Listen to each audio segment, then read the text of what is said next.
Hello everyone. आप सबका BPI spoken पर स्वागत है।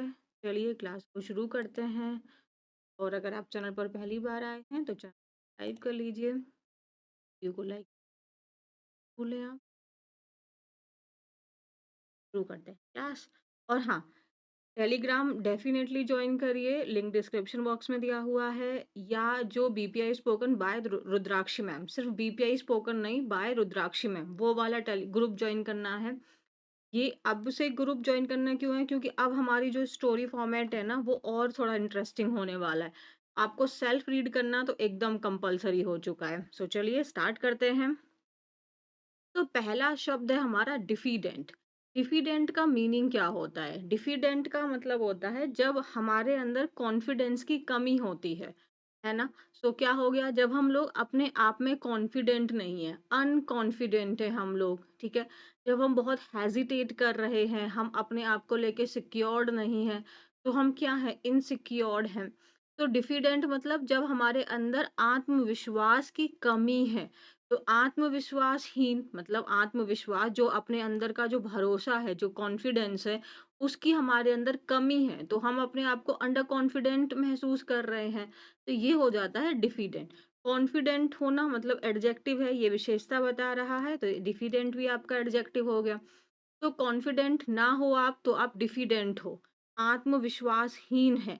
तो not having confidence in your own strengths और एबिलिटीज। तो आपको अपने ही स्ट्रेंथ के ऊपर, अपनी ही योग्यताओं पे आपको भरोसा नहीं है, विश्वास नहीं है, उसको आप क्या कहते हैं? डिफिडेंट कहते हैं। आप अनकॉन्फिडेंट हैं। हम्बल का एक मतलब होता है, एक हम्बल का मतलब होता है जो इंसान बहुत मॉडेस्ट है, जो बहुत डाउन टू अर्थ होता है। डाउन टू अर्थ लोग कैसे होते हैं? जो अपनी लाइफ में उन्होंने अचीव तो बहुत कुछ किया है, लेकिन फिर भी वो लोग बहुत हम्बल रहते हैं, बहुत मॉडेस्ट होते हैं, ठीक है? और एक विनम्र जिसको हिंदी में बोल देते हैं। बट एक हम्बल का दूसरा मीनिंग जो होता है, वो थोड़ा टिमिड के सेंस में चला जाता है, कमज़ोर के सेंस में चला जाता है, तो यहाँ पे वो वाला मीनिंग है। आप इनसिक्योर्ड हैं, शाय, ठीक है? तो शाय का मतलब आप कहीं न कहीं एक इंट्रोवर्ट कैटेगरी भी हो जाती है, बट इंट्रोवर्ट होने का मतलब हमेशा डिफिडेंट नहीं होता है। कॉन्फिडेंट हो आप, एक्सट्रोवर्ट हैं, तो एक्सट्रोवर्टेड लोग कैसे होते हैं? जो बहुत ज़्यादा बातें करते हैं और सोशल हैं आप। So you shouldn't be so diffident about your achievements. You have done really well. तो ये हम किसी को तारीफ करने के लिए, उसका हौसला बढ़ाने के लिए हम ये लाइन का इस्तेमाल कर सकते हैं कि you shouldn't be so diffident, कि तुम्हें इतना ज़्यादा इनसिक्योर्ड और अपने आप में आत्मविश्वासहीन होने की ज़रूरत नहीं है। अपने अचीवमेंट्स को लेके तुमने बहुत अच्छा किया है। यहाँ तक समझ में आ गया? नेक्स्ट वर्ड है हमारा vastness. N E double S लगा देते हैं तो पार्ट्स ऑफ स्पीच नाउन हो जाता है। वास्ट जब होता है ना, वी ए आर टी, तो ये एडजेक्टिव होता है और इसका मतलब होता है कोई चीज जो बहुत बड़ी है, जो बहुत ह्यूज है, लार्ज है। एन ई एस लग गया तो ये पूरा शब्द बन गया हमारा वास्टनेस। तो वास्टनेस का मतलब हो गया विशालता, है ना? हम उसका नाउन फॉर्म बना देंगे। So the quality of being extremely big. तो किसी चीज के बड़े होने को हम लोग क्या कहते हैं? वास्टनेस कहते हैं।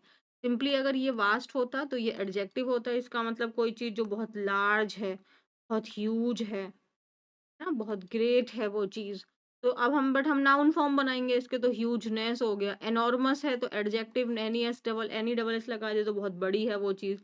ग्रैंडनेस हो गया, ग्रेटनेस हो गया। आप देख रहे हो, सबका नाउन फॉर्म बना दिया है, बाकी सब एडजेक्टिव है। अगर एनी एस हटा दोगे तो सब एडजेक्टिव है।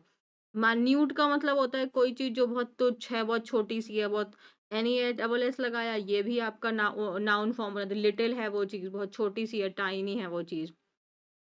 He was surprised by seeing the vastness of her knowledge. तो वो सरप्राइज्ड हो गया, वो आश्चर्यचकित हो गया। क्या चीज को देख के? जो उसकी नॉलेज है, नॉलेज का जो एक बड़ा लेवल है, जो इतनी ज्यादा उसको नॉलेज है, उस चीज को देखकर वो सरप्राइज्ड हो गया।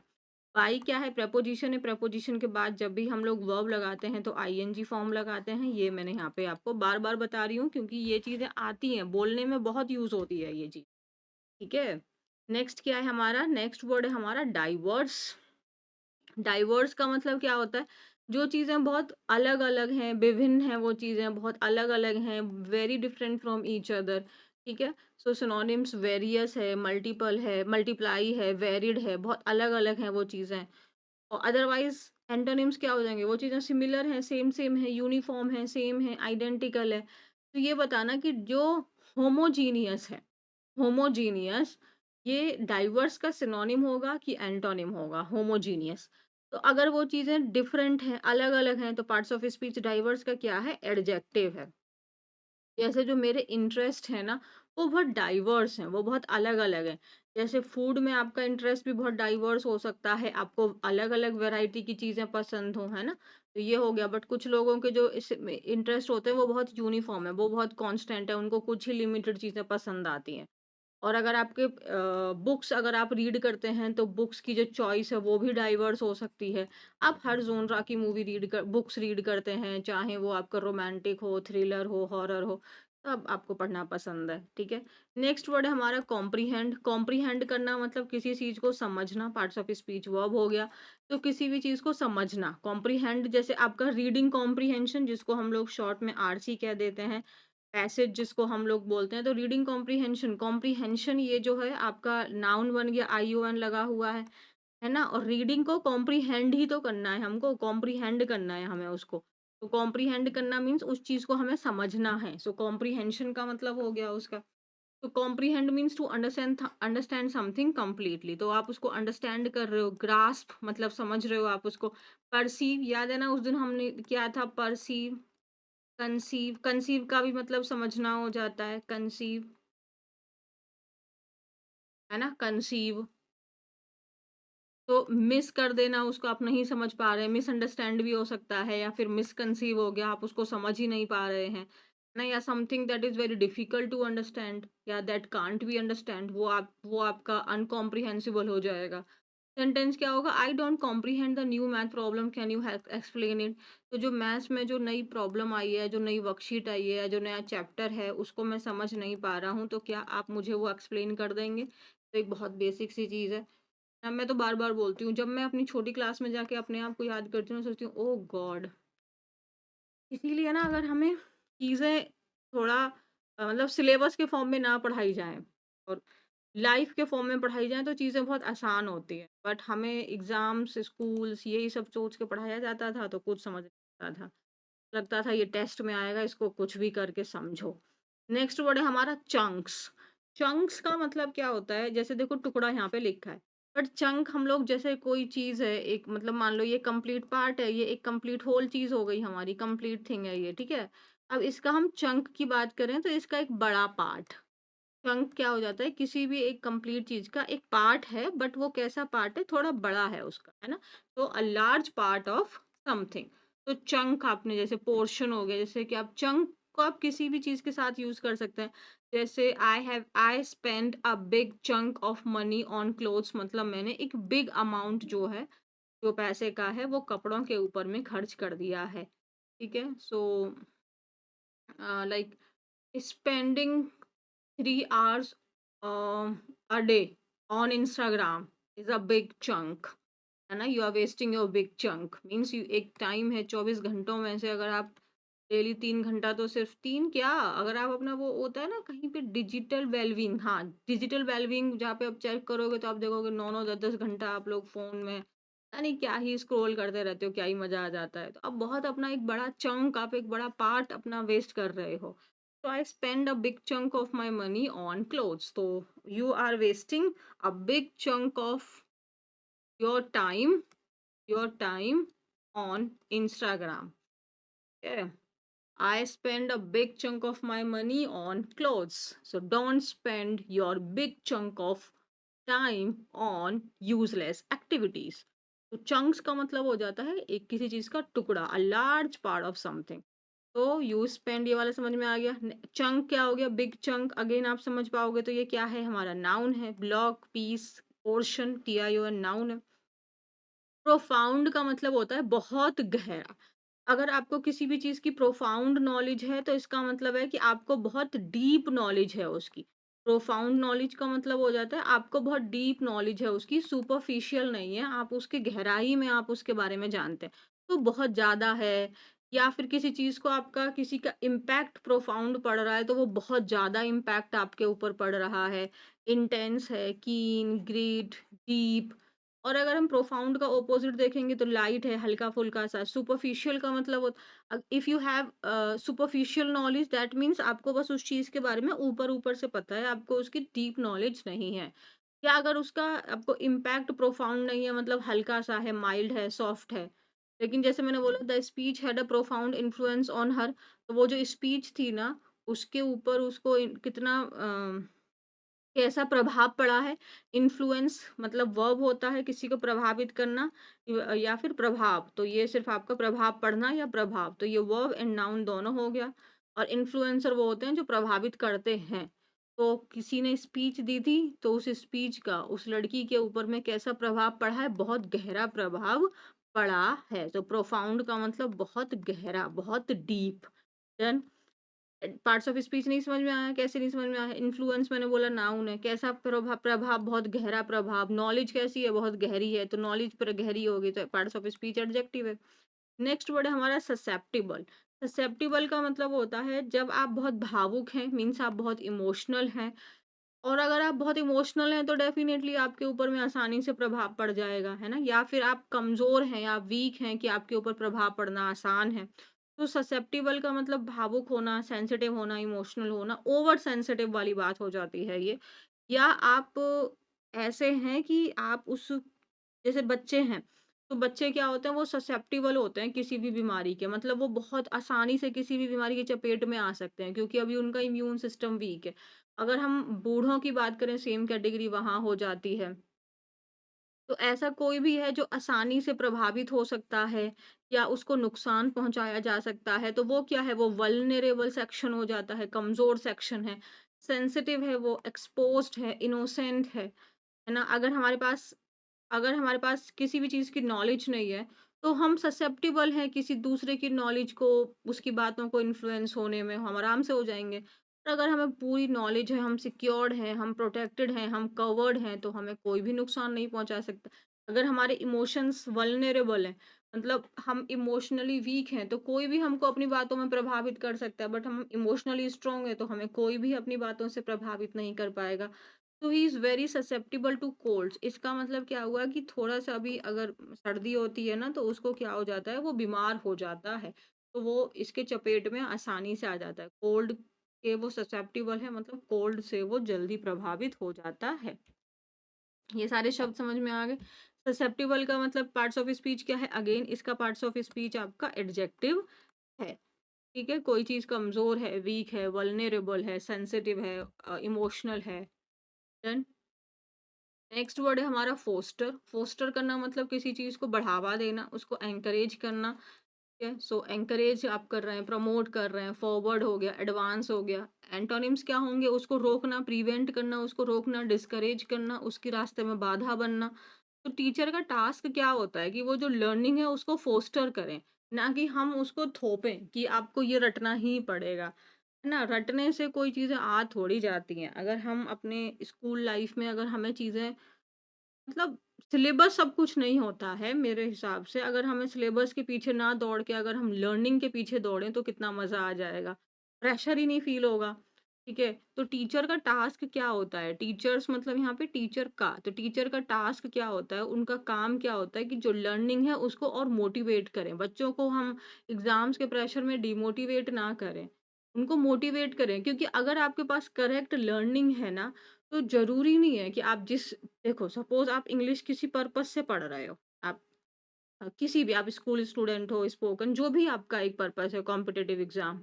बट ज़रूरी नहीं है कि वही एक पर्पज़ आपको यहाँ पे रहेगा। अगर आप इस तरीके से सीख लोगे तो हो सकता है आप खुद आपका इतना इंटरेस्ट आ जाए कि आप इसी फ़ील्ड में आगे बढ़ जाओ और आपके लिए अपॉर्च्युनिटीज़ खुल जाएँ।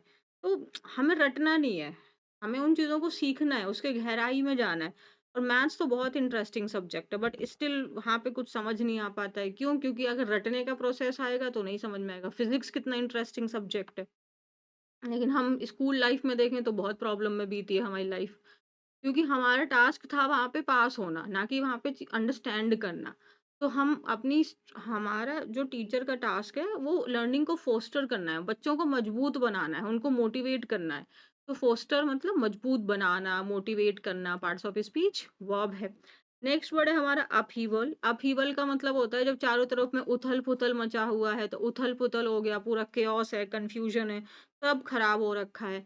तो sudden big change specially one that cause a lot of trouble, है ना? तो जैसे अब देखो यहाँ पे एक मेरे को बड़ा सही था, I can't face the upheaval of moving house again. अगर आप रेंट पे रहते हैं या कभी पहले रहे हैं तो आप जानते ही होंगे कि एक घर से दूसरे घर में शिफ्ट होना एकदम उथल-पुथल मच जाती है। एकदम ऐसा लगता है कि जिस वीक में शिफ्ट होना है वो और जिस वीक में वहाँ नए घर पहुँचे हैं वो, एकदम लाइफ पूरी समझ नहीं आता, बुक्स कहाँ चली गई, सामान कहाँ चला गया। तो ये भी एकदम फुल ऑफ डिस्टर्बेंस होती है। एकदम कन्फ्यूजन हो जाता है, कमोशन हो जाता है। अगेन चीज़ों को नॉर्मल करना क्वाइट टफ। या कोई भी एक बड़ा चेंज आ गया जो चीज़ों जिससे बहुत ज़्यादा उथल-पुथल मच गई है। तो एक डिसरप्शन हो गया है, डिसऑर्डर हो गया है, डिस्टर्बेंस क्रिएट हो गया है। अपहीवल का एंटोनिम क्या होगा? एकदम शांति है, स्टेबिलिटी है, कोई अफरा-तफरी नहीं है। ट्रैंक्विलिटी का मतलब एकदम शांत हैं सब लोग, एकदम रिलैक्स्ड हैं। डन है? तो लाइक मैंने क्या बोला? I can't face the upheaval, upheaval, the upheaval. THE ये क्या है? ये आपका आर्टिकल है। आर्टिकल किसके लिए आते हैं? आर्टिकल जो है आपका एन एंड द, ये हमेशा नाउन के लिए आते हैं। अगर आप पार्ट्स ऑफ स्पीच ना पहचान पा रहे हैं तो आप देखो यहाँ पे आर्टिकल लगा है, उसके बाद अगर ये है तो ये नाउन है। ले ऑफ, पहला शब्द क्या है? Lay off. ले ऑफ करना मतलब क्या होता है? जब जो एम्प्लॉय होते हैं, जो वहाँ पे काम कर रहे हैं, उन लोगों को जॉब से निकाल दिया जाता है। ठीक है? तो जो इंसान कहीं पे काम कर रहा है, उसको उसके काम से वहाँ से बर्खास्त कर दिया, उसको निकाल दिया, उसको डिसमिस कर दिया। ले ऑफ का पार्ट्स ऑफ स्पीच क्या है? नाउन है, ठीक है? नहीं, हुँ, नाउन है। तो the act of ending a worker's job usually because there is not enough work to do.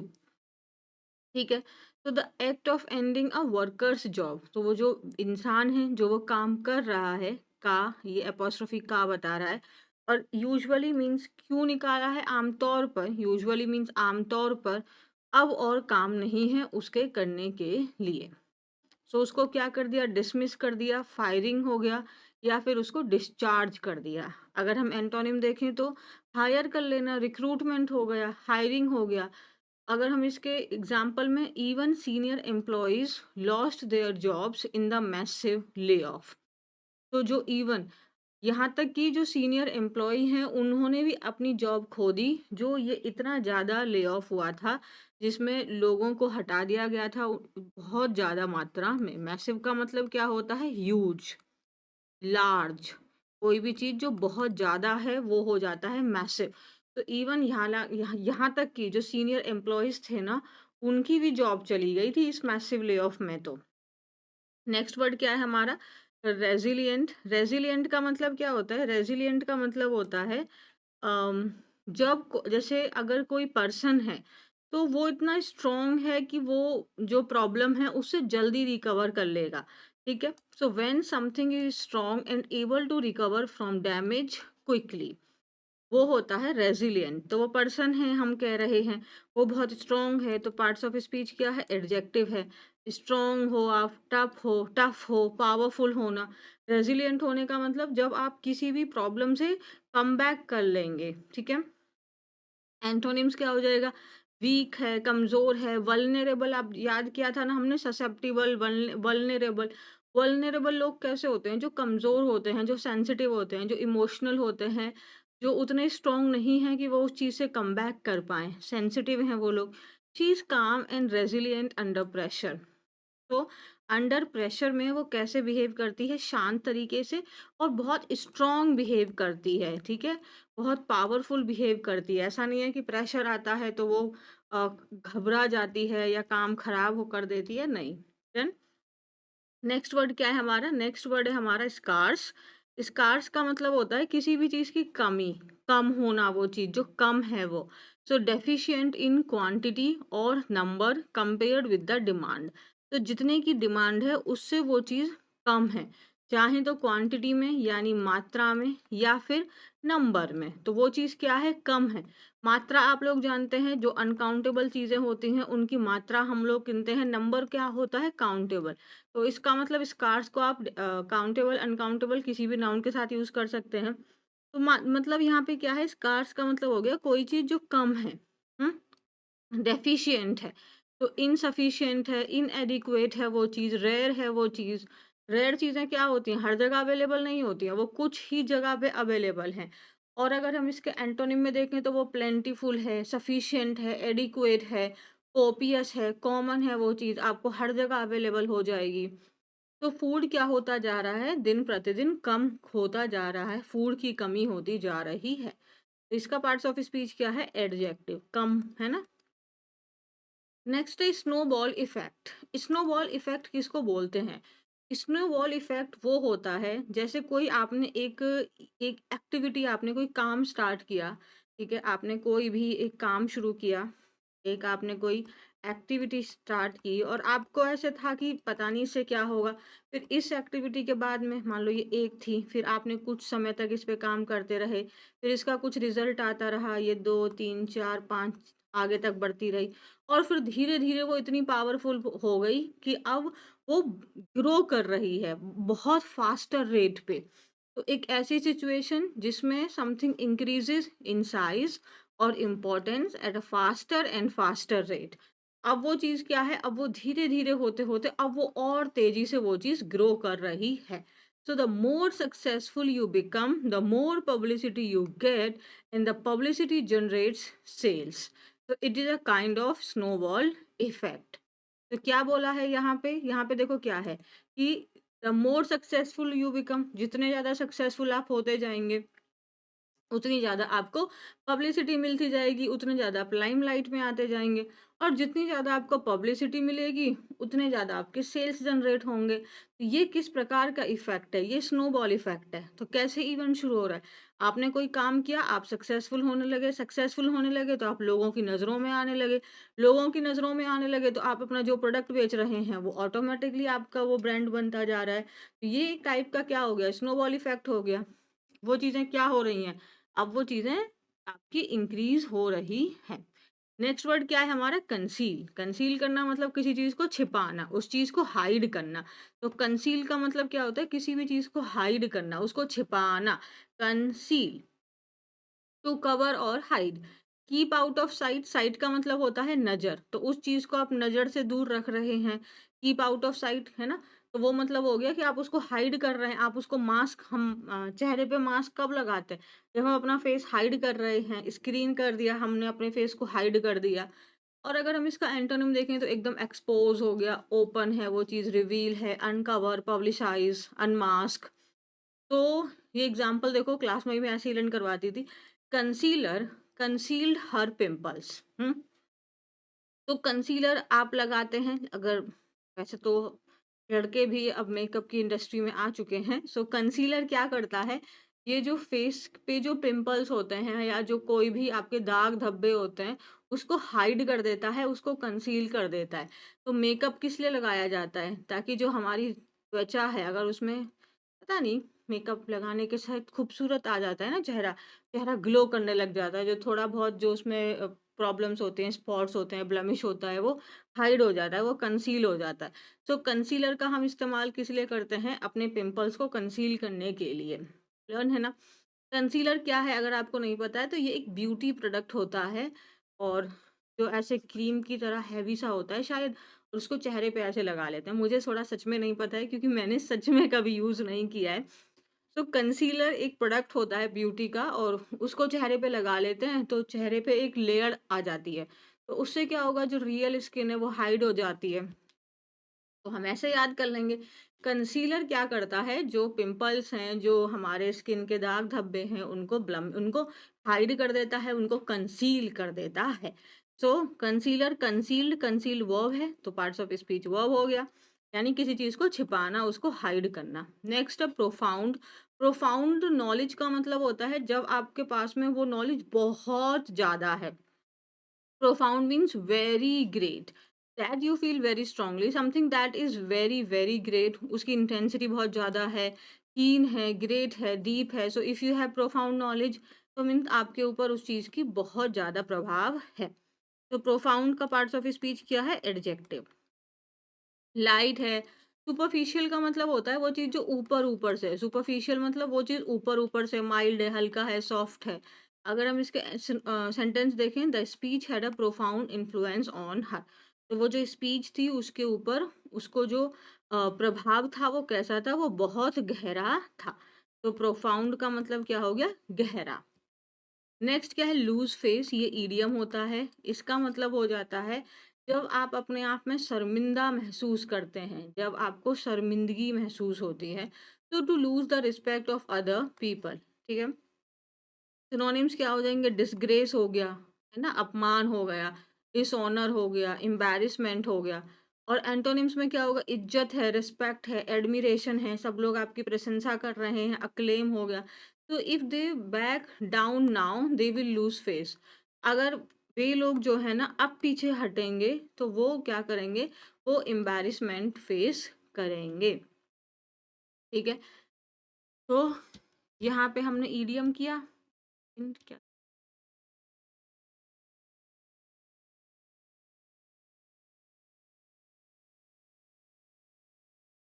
Next word क्या है हमारा? एंश्यू। एंश्यू का मतलब होता है किसी चीज का होना। बट जनरली क्या होता है कि कोई एक इवेंट हुआ और उसके आफ्टर इवेंट्स जो हो रहे हैं, या फिर हम जैसे हम बोल सकते हैं उसका रिजल्ट जो हो रहा है, उसके कॉन्सिक्वेंसेज जो हो रहे हैं, तो टू कम आफ्टर समथिंग और समवन। तो फॉलो कर रहे हैं आप, उसके बाद में वो चीज़ें डेवलप हो रही हैं। इमर्ज का मतलब पैदा होना, ट्रांसपायर का मतलब चीज़ का होना, हैपन हो गया, है ना, अक्कर हो गया। तो आफ्टर हिज आउटबर्स्ट, आउटबर्स्ट का मतलब जब आप एकदम भड़क जाते हो, आपके अंदर गुस्सा था और आपने अपना गुस्सा क्या कर दिया? उसको एकदम वेंट आउट कर दिया। आपको याद है ना, हमने एक शब्द क्या था? पेंटअप।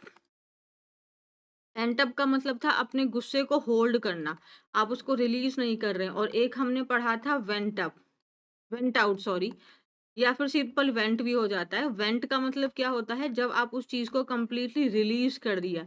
आपने उसको अपने जैसे आपका फ्रस्ट्रेशन है, आपने उसको वेंट आउट कर दिया, मीन्स आपने अपने फ्रस्ट्रेशन को बाहर निकाल दिया। और अगर आप अपने फ्रस्ट्रेशन को पेंट अप कर रहे हैं, दैट मीन्स आप उसको होल्ड कर रहे हैं, आप उसको एक्सप्रेस नहीं कर रहे हैं, है ना? तो यहाँ पे आफ्टर हिज आउटबर्स्ट, तो मतलब उसको गुस्सा आया, उसने अपने गुस्से को बाहर निकाल दिया, वेंट आउट हो गया। उसके बाद में क्या हुआ? एक लॉन्ग साइलेंस हो गई। तो लॉन्ग साइलेंस एंश्यूर्ड। तो उसके बाद क्या हो गया? लॉन्ग साइलेंस, है ना? ऐसे होता है ना। अगर सपोज कि मम्मी है, मम्मी जनरली गुस्सा नहीं करती हैं, बट अगर उनको इतना ज़्यादा फ्रस्ट्रेशन हो रहा था, बोल नहीं रही थी, और इतना ज़्यादा फ्रस्ट्रेशन था कि उन्होंने अपना सारा गुस्सा एक दिन बाहर निकाल दिया, के बाद एकदम सन्नाटा छा गया, है ना? ऐसे होता है। तो यहीं पे यहाँ पे लिखा हुआ है। तो उनके गुस्से के बाद का इवेंट क्या हुआ? साइलेंस हो गई। तो एंश्यू का मतलब क्या होता है? जनरली होना। बट कैसे होना? किसी कोई एक इवेंट हुआ और उस इवेंट के बाद में वो चीज़ हुई, जिसका हमारा आफ्टर मैथ भी होता है। यानी उसके बाद में वो चीज़ हुई। नेक्स्ट है हमारा साइकोलॉजिकल। पार्ट्स ऑफ स्पीच समझ में आया। एंश्यू का वर्ब है। ठीक है। साइकोलॉजिकल का मतलब क्या होता है? हाँ, उथल-पुथल। बट हमारा साइकोलॉजिकल का यहाँ से ये काट दो, उथल-पुथल। साइकोलॉजिकल का मतलब हो जाता है मेंटल और इमोशनल रेदर देन फिजिकल। अगर कोई चीज़ साइकोलॉजिकल है तो वो चीज़ कैसी है? वो आपको मेंटल हो जाता है। साइकिक का मतलब ही होता है ब्रेन से रिलेटेड है वो चीज़ हमारी, है ना? लॉजी का मतलब स्टडी करना। तो साइकोलॉजिकल प्रॉब्लम्स कैसी होती हैं? जो मेंटल आपको हो रही हैं, जो दिमागी रूप से आपको प्रॉब्लम्स क्रिएट हो रही हैं। फिजिकली आप बॉडी में कोई इशू नहीं है। जैसे कभी-कभी आपने देखा होगा कि हमारी ऐसा होता है कि अगर कुछ बहुत ट्रेजेडी हो गई है ना? और वो पर्सन उससे कनेक्टेड है, तो वो पर्सन को क्या होता है कि उसको प्रॉब्लम होने लगती है। उसको ऐसे लगता है कि वो बीमार है, उसके हर तरीके के चेकअप करवा लिए जाते हैं। रिपोर्ट्स में कुछ नहीं आता है, रिपोर्ट्स एकदम क्लीन आती हैं, लेकिन स्टिल वो पर्सन बीमार है, कमज़ोर हो रहा है, तो उसकी प्रॉब्लम जो है वो फिज़िकल नहीं है, उसकी जो प्रॉब्लम है वो साइकोलॉजिकल है। तो साइकोलॉजिकल मीन्स मेंटल और इमोशनल रेदर देन फिज़िकल। तो वो चीज़ें कैसी हैं? वो ब्रेन से रिलेटेड है। सेरेब्रल का मतलब हो जाता है जो हमारी ब्रेन से रिलेटेड है। इमोशनल है वो हमारा प्रॉब्लम, इंटेलेक्चुअल है, इनर है वो। और इसका एंटोनिम क्या होगा? फिजिकल हो गई, बॉडीली हो गई, कॉर्पोरियल का मतलब भी बॉडीली प्रॉब्लम्स हो जाएगा। Sentence many people with symptoms of psychological distress do not seek professional help. Definitely. तो बहुत सारे लोग हैं जिनको साइकोलॉजिकल प्रॉब्लम्स के सिम्टम्स हो रहे हैं, लक्षण दिखाई दे रहे हैं, उसके बावजूद भी वो लोग नहीं लेते हैं। Seek means take, seek means take, वो प्रोफेशनल हेल्प नहीं लेते हैं। तो साइकोलॉजिकल प्रॉब्लम्स होना नॉर्मल है, और अब जितनी ज़्यादा ये फास्ट लाइफ हो रही है, यहाँ तो ये चीज़ें और ज़्यादा हो रही हैं। अगर आपको ऐसा लग रहा है कि आप डिस्टर्ब्ड हैं, आप ये चीज़ें फिज़िकल से ऊपर जा चुकी हैं, तो इसमें कोई प्रॉब्लम नहीं है। मेडिकल हेल्प लेना it's not a problem. Talk of the time town, तो ये हमारा इडियम है, और इसका मतलब होता है कि हर कोई उस चीज़ के बारे में या उस व्यक्ति के बारे में बात कर रहे हैं। वार्तालाप हो रही है पूरे टाउन में। तो मतलब वो व्यक्ति जो है वो एक चर्चा का विषय है, या वो जैसे किसी कोई एक नया रेस्टोरेंट खुला हो, तो सब लोग उसके बारे में बात कर रहे हैं, वो भी टॉक ऑफ द टाउन हो जाएगा। जैसे अभी चारों तरफ में बाढ़ आ रही है, ये भी टॉक ऑफ द टाउन है।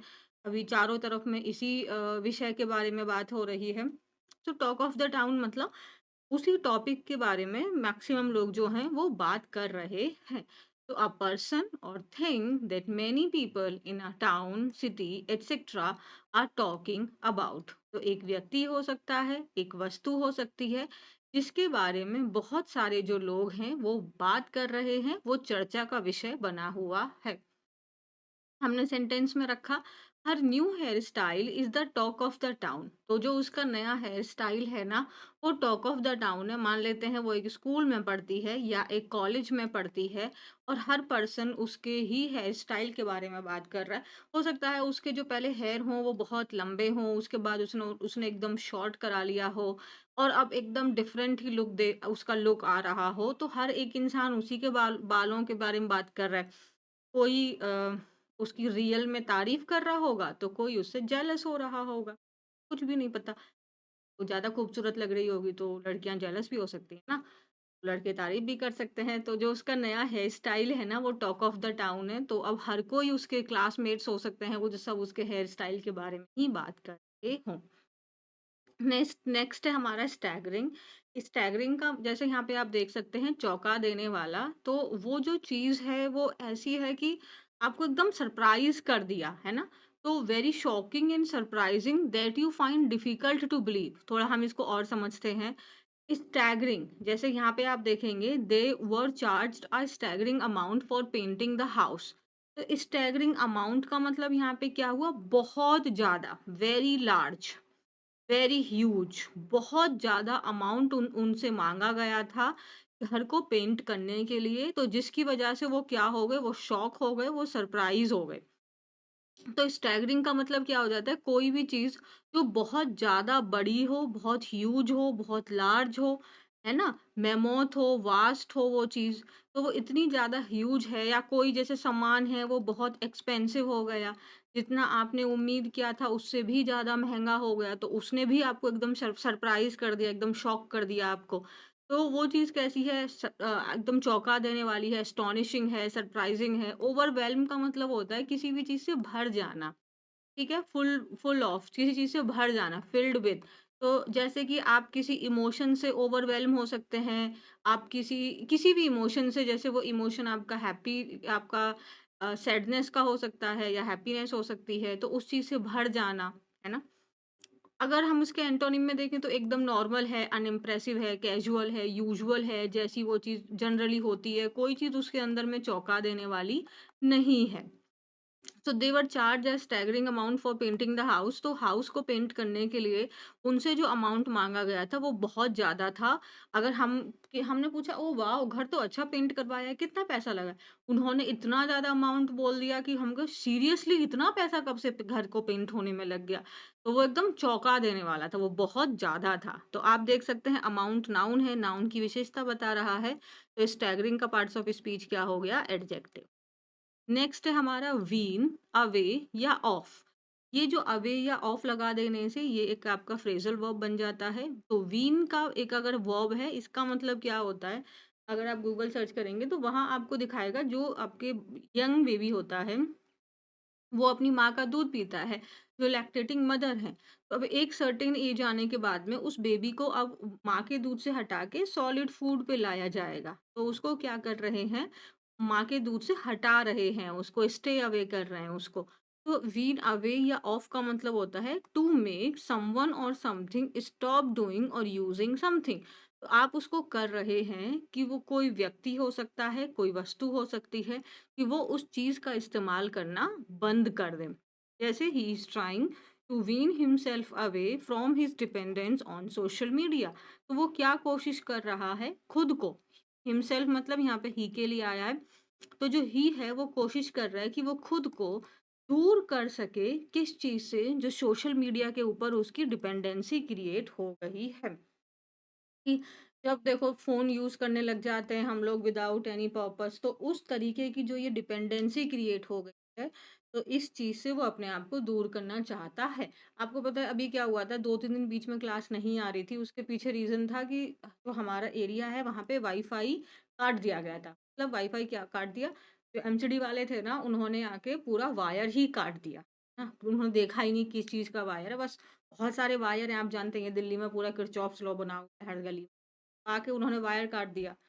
क्लास लेने के टाइम पे मेरा वायर, मैंने क्लास ले ली बट अपलोड ही नहीं हो सकती थी। उसके बाद में अगले दिन भी फिर नहीं हो पाया था। तो अब जो जो हमारा वाला फ्लोर है वो एकदम ग्राउंड फ्लोर है, यहाँ पे तो बेसिक नेटवर्क भी नहीं आता है। भाई साहब उस दिन समझ में आया कि फ़ोन हम कितना ज़्यादा यूज़ करते हैं। अगर हमको लगता है ना कि नहीं मैं तो फ़ोन नहीं यूज़ करती हूँ। एक दिन आप बिना फ़ोन के रह के देखिए, आपको पता चलेगा कि हम भी बहुत फ़ोन कर ही लेते हैं। तो उस दिन तो वाक़ई में मेरे को बहुत दिक्कत हुई थी। चलिए आगे करते हैं। तो नेक्स्ट वर्ड है हमारा जेनरस, ओयूएस लगा हुआ है। जेनरस का पार्ट्स ऑफ स्पीच एडजेक्टिव है।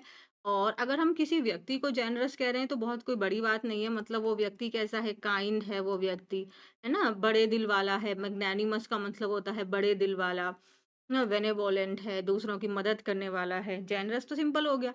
लेकिन अगर हम किसी जेनरस बोल रहे हैं किसी अमाउंट को, जैसे ये कोई सामान है, इसको ना आपको जेनरस अमाउंट में लेकर फिर आपको इसका इस्तेमाल करना है। तो जेनरस अमाउंट का मतलब हो गया एक अच्छे खासे अमाउंट में आपको इसको लेना है। तो उसने जो मेरी हेल्प की थी वो जेनरस अमाउंट में हेल्प की थी, मतलब एक अच्छी खासी उसने मेरी मदद की थी। तो यहाँ पे क्या हो गया, आप किसी की मदद कर रहे हैं, आप उसको पैसे दे रहे हैं, मदद दे रहे हैं, आप अपनी दयालुता है आप, वो भी उतना जितना यूजुअल या एक्सपेक्टेड है उससे ज़्यादा। तो एक तो जेनरस मतलब अगर हम पर्सन को बोलें तो मतलब वो बड़े दिल वाला हो गया, काइंड हो गया, है ना? और अगर हम किसी चीज़ को बोल रहे हैं इन इन जेनरस अमाउंट, तो इसका मतलब अच्छे खासी मात्रा में, प्लेंटीफुल हो गया, कोपियस हो गया, काफ़ी सारा हो गया। अगर हम इसके एंटोनिम्स देखें, अगर हमने कहा कि वो व्यक्ति काइंड है, दूसरों की मदद करने वाला है, ऑपोज़िट क्या होगा, वो सेल्फिश है ना? दूसरों की बिल्कुल मदद नहीं करता है, कंजूस है, बड़े दिल वाले का ऑपोज़िट क्या होगा? कंजूस होगा, अपने पैसे को एकदम अपने पास चिपका के बैठा हुआ है। दूसरा मैंने बोला अमाउंट के सेंस में हम बात कर रहे हैं।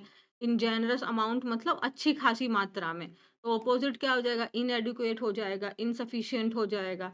तो सेंटेंस देखें, it was generous of you to lend me the money. तो आपने जो मुझे पैसा उधार दिया, इस ची ये आपके, ये जो चीज़ है ये बहुत ज़्यादा जेनरस है। नेक्स्ट वर्ड क्या है हमारा? रिग्रेस, ओयूएस है, again parts of speech adjective है। रिग्रेस का मतलब होता है अगर कोई काम है वो एक उसमें जो, तो वो चीज़ कैसी डिमांड करता है, एकदम रिगरस प्रैक्टिस उसमें आपको करनी होगी अगर आपको वो चीज़ पानी है तो। मतलब एकदम वो चीज़ बहुत डिफ़िकल्ट है, बहुत स्ट्रिक्ट है, बहुत डिमांडिंग है वो चीज़, आपको एकदम एग्ज़ैक्ट तरीके से वो काम करना होगा, कोई गलती की गुंजाइश नहीं है उसमें। तो वो चीज़ कैसी है? कठोर है, एकदम सख्त है। So done carefully and with a lot of attention to detail. तो हर एक डिटेल के ऊपर में आपने बहुत अटेंशन के साथ में वो काम करना होगा। है ना? अगर आपने थोड़ी-सी भी यहाँ पे दिमाग हिलाया तो आप, जैसे अगर आप देखते हैं मैथ्स के कुछ क्वेश्चन्स ऐसे होते हैं, जिनके इनिशियल नंबर तो बिल्कुल सेम है, पॉइंट के बाद की जो डिजिट है वो भी इवन आपस में यहाँ पे 1 डिजिट मैच कर रही है। तो इस क्वेश्चन को सॉल्व करने के लिए आपको रिगरस अटेंशन की ज़रूरत है, रिगरस प्रैक्टिस की ज़रूरत है। एक होता है अप्रॉक्सिमेट कर दिया, बट जो आपका दूसरा क्वेश्चन क्या है वो एकदम आपको एग्ज़ैक्ट आपको आंसर निकालना होगा। वो चीज़ कैसी है? बहुत सीवियर है, बहुत डिफ़िकल्ट है वो चीज़। स्ट्रिंजेंट का मतलब एकदम स्ट्रिक्ट है वो चीज़, रिजिड है, फ्लेक्सिबल नहीं है। ऑपोज़िट क्या होगा? फ्लेक्सिबल है। एक आपके मैथ्स में आपके एप्रोक्सिमेट निकालने के लिए आता है, तो उसकी वैल्यू हम एप्रॉक्स में निकाल देंगे। आप आस-पास में निकाल सकते हैं, बट यहाँ पे आपको एकदम प्रिसाइज़ होके जाना पड़ेगा। आप फ्लेक्सिबल हो सकते हैं, एप्रोक्सिमेट जो वैल्यू निकालनी होती है, वहाँ फ्लेक्सिबल हो सकते हैं। है ना? तो the selection process is extremely rigorous, तो जो ये सिलेक्शन प्रोसेस है ना, ये एक्सट्रीमली टफ है। इसके लिए आपको कोई भी तरीके की छूट नहीं दी जाएगी। अगर आपने एक मिस्टेक की, आपको सीधा घर भेज दिया जाएगा। डन है? नेक्स्ट देखिए, नेक्स्ट है हमारा फ्लाइंग कलर्स। फ्लाइंग कलर्स भी ये एक ईडीएम ही हो जाता है। जब हम अपने स्कूल में थे, तब हमने जनरली अपने प्रिंसिपल सर के जब हमें ऑल द बेस्ट बोलते थे एग्ज़ाम के टाइम पे, तब वो बोलते थे कि मैं उम्मीद करता हूँ कि जो हमारे सारे स्टूडेंट्स हैं, वो फ्लाइंग कलर्स के साथ में पास होंगे। तो इसका मतलब क्या हुआ कि वो बहुत अच्छे से पास होंगे, मतलब सारे जो स्टूडेंट्स हैं, वो बहुत अच्छे नंबर से पास होंगे। तो फ्लाइंग कलर्स, और जनरली हम लोग बोलते हैं ना, मेरी ज़िंदगी में तो तुम्हारे आने के बाद मेरी ज़िंदगी में रंग भर गए। ऐसे डायलॉग मारा है कभी तुम लोगों ने? तो तुम्हारे आने के बाद मेरी ज़िंदगी में रंग भर गए। तो रंग भर गए मतलब मेरी ज़िंदगी एकदम सक्सेसफुल हो गई, हाँ, खुशनुमा हो गई। तो फ्लाइंग कलर्स एकदम फ्लाई कर रहे हैं, तो वो चीज़ हमने बहुत अच्छे से कंप्लीट की है। तो to do something very successfully और विद डिस्टिंक्शन, जैसे she pass the driving test with flying colours. तो उसने जो ड्राइविंग टेस्ट है वो कैसे पास किया है? फ्लाइंग कलर से पास किया है, मतलब बहुत अच्छे से उसने ड्राइविंग टेस्ट को पास किया है ना। तुम लोगों ने तो फालतू में मीम बना रखा है कि मैम उसको तो गाड़ी चलानी ही नहीं आती है। अरे ऐसा कुछ नहीं है भाई, मेरे साथ बैठो, तुमको बताती हूँ स्कूटी कैसे चलाई, मज़ा आ जाएगा। तो she pass the driving test with flying colours. Next क्या है? तो तुम लोग लड़कियों को क्या बोलते हो? पापा की परी, तुम लोग मम्मी के मगरमच्छ हो। हाँ, मम्मी का मगरमच्छ बचपन से ही बाइक चलाते हुए पैदा होता है। तो क्या करें भाई, तुम लोग हो एक्सपर्ट, हमको नहीं आती है। नेक्स्ट वर्ड क्या है? प्रोस्पेक्ट। प्रोस्पेक्ट का मतलब होता है कोई चीज़ होने की जो संभावना है, जो पॉसिबिलिटी है। तो the possibility that something good will happen, है ना? तो कुछ अच्छा ही होगा भविष्य में, इस चीज़ को लेके जो संभावना है। और जनरली हम प्रोस्पेक्ट जब हम यूज़ करते हैं, तो इंस्टेड ऑफ पॉसिबिलिटी वर्ड की जगह अगर हम प्रोस्पेक्ट लगा रहे हैं, तो वहाँ पे अच्छाई के सेंस में कि जब हम उम्मीद कर रहे हैं कि कुछ अच्छा होगा। ठीक है, एक प्रोस्पेक्ट का मतलब कैंडिडेट भी होता है, बहुत सारे मीनिंग है, बाद में डील कर लेंगे। जैसे एंटिसिपेशन हो गया, मतलब आप अनुमान लगा रहे हैं। चांस हो गया, ऐसा होने की संभावना है। एक्सपेक्टेशन है। फोरकास्ट, FORE का मतलब होता है बिफोर, और कास्ट का मतलब होता है किस चीज को टेल। हाँ, जैसे ये फोरटेल होता है, वैसे ही फोरकास्ट हो जाएगा। तो फोरकास्ट का मतलब यहाँ पे हो जाता है किसी चीज को पहले ही बोल देना, तो वहीं से आपका ये शब्द फोरटेल भी बना है, या फोर स्टेट भी बना है। तो is there any prospect of the weather improving? तो क्या कोई चांस है वेदर के इम्प्रूव होने का? तो जो वेदर है, जो मौसम है, जो लगातार बारिश हो रही है, उसके इम्प्रूव होने का क्या कोई चांस है? आप देख सकते हैं, इज देयर एनी प्रोस्पेक्ट, क्या है आपका? पार्ट्स ऑफ का नाउन है। TION लगा है, वैसे पहचान सकते थे। नेक्स्ट वर्ड है फ्रॉड। फ्रॉड का मतलब होता है वो चीज़ भरी हुई है, और जनरली ये नेगेटिव सेंस में आता है कि कोई भी चीज़ जो है वो अनप्लीजेंट चीज़ों से भरी हुई है, नेगेटिव चीज़ों से भरी हुई है। तो filled with something and that is unpleasant, that is negative. तो filled with, full of, crowded with, packed with, जो द होल सिचुएशन, जो पूरी की पूरी सिचुएशन है, वो किस चीज से भरी हुई है? Filled with possibility. तो पूरी की पूरी सिचुएशन किन चीजों से भरी हुई है? पॉसिबिलिटीज से भरी हुई है। पार्ट्स ऑफ स्पीच क्या है फ्रॉड का? पार्ट्स ऑफ स्पीच फ्रॉड का एडजेक्टिव है। डन है यहाँ तक? आगे करें। नेक्स्ट है हमारा कॉम्पिटेंसी। कॉम्पिटेंसी का मतलब हो जाता है हमारी योग्यता। ठीक है, तो योग्यता का मतलब होता है हमारे स्किल। स्किल का मतलब क्या हुआ? अगर उस काम को करने को हम किस प्रकार से हम उसे डील करेंगे। एक ही काम होता है, लेकिन अगर हम उसे 10 अलग-अलग लोगों को देखें, तो वो 10 अलग-अलग ढंग से उस काम को करेंगे। सब अपनी-अपनी योग्यता के हिसाब से करेंगे। योग्यता में क्या आता है? आपकी हर प्रकार की चीज़ आती है। आपकी इंटेलिजेंस हो गई, आपकी आपने जो विज़डम हो गई, आपकी नॉलेज हो गई, आपका एक्सपीरियंस हो गया, आपकी चीज़ों के प्रति अंडरस्टैंडिंग हो गई, आपकी प्रैक्टिकल अप्रोच हो गई। तो वो सब चीज़ें जो मिलती हैं, वो हमारा कॉम्पिटेंस होता है, आपकी योग्यता होती। So the fact of having the ability और skill that is needed for something, तो उस काम को करने के लिए जो आपको योग्यता चाहिए, वो आपका कॉम्पिटेंसी होती है। जैसे मुझे अगर मैं बोलूँ कि मुझे टेक्निकल बहुत ज़्यादा नहीं आता है, तो अगर मेरे पीसी में अगर क्लास लेने के टाइम पे कहीं मेरा ऑडियो, वीडियो ये प्रॉब्लम करने लगता है, तो फिर मुझे दिक्कत हो जाती है ना? तो I am not so competent in this. मुझे उतना स्किल नहीं आता है मेरा। तो ये हमारा हो गया इस पर्टिकुलर काम को करने के लिए जो स्किल्स की हमें ज़रूरत है, वो चीज़ें आना। तो हमारी एबिलिटी है, एप्टीट्यूड या फिर स्किल। पार्ट्स ऑफ स्पीच क्या है? नाउन है। अगर हम इसके मतलब मेरे को ठीक-ठीक आता है कि हाँ, इतना मुझे पता है कि इतना लिमिट तक मैं काम कर सकती हूँ, बट अगर थोड़ा बिगड़ जाता है तो फिर वहाँ मैं नहीं कर पाती। तो मेरा जो कॉम्पिटेंसी है, इस वाले कंप्यूटर वाले फ़ील्ड में वो उतना अच्छा नहीं है। तो हम कह सकते हैं, बट अगर दूसरे फ़ील्ड में बोलें तो हाँ, मैं बहुत अच्छे से वो काम कर सकती हूँ। उस काम को करने में जो स्किल की ज़रूरत है, वो बहुत अच्छे से आती है। ये आपका हो जाए। डिसेबिलिटी है, उस काम को करने में हम योग्य नहीं हैं, इनकॉम्पिटेंट हैं। तो her competence as a dancer is unquestionable. तो उसकी जो योग्यता है एक डांसर के रूप में, वो अनक्वेश्चनेबल है। मतलब वो एकदम बहुत बेहतरीन डांसर है। नेक्स्ट है ह्यूमेन। ह्यूमेन का पार्ट्स ऑफ स्पीच एडजेक्टिव हो जाता है। ह्यूमेन का मतलब होता है दयालु होना। आप जब काइंड हैं दूसरों के प्रति, जेनरस हैं आप दूसरों के प्रति, तो वो आपका ह्यूमेन होता है। तो being kind towards people and तो आप क्या हैं? कंपैशनेट हैं, बेनेवोलेंट हैं, काइंड हैं। एंटोनिम क्या होगा? एकदम आप क्रूर हैं, क्रूअल, ब्रूटल, हार्टलेस, रूथलेस, है ना? पिटीलेस। तो it is not humane to treat animals that वे।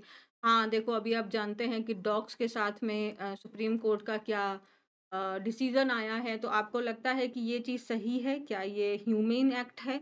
आप मुझे बताइएगा, आपका क्या आपके इस बात के ऊपर आपका क्या स्टे है? आपकी क्या कॉल है जो सुप्रीम कोर्ट ने बोला कि सारे स्ट्रीट डॉग्स हैं, एक जगह कन्फाइन कर दिया जाए? Do you think this is the humane act? What is your say about it? Now let's see, हमारे आज एक और शब्द मिले हैं हमको, कॉग्निशन एंड मेटाकॉग्निशन। कॉग्निशन का मतलब क्या होता है? जो आप पढ़ रहे हो, ये भी तो एक कॉग्निशन है। कॉग्निशन का मतलब हुआ आप एक्वायर कर रहे हो नॉलेज को, एक्वायरिंग नॉलेज। कॉग्निशन का मतलब है एक्वायरिंग नॉलेज। एक्वायर करना मीन्स प्राप्त करना, ऑब्टेन करना। आप चीज़ों को अंडरस्टैंडिंग आप एक्वायर कर रहे हो।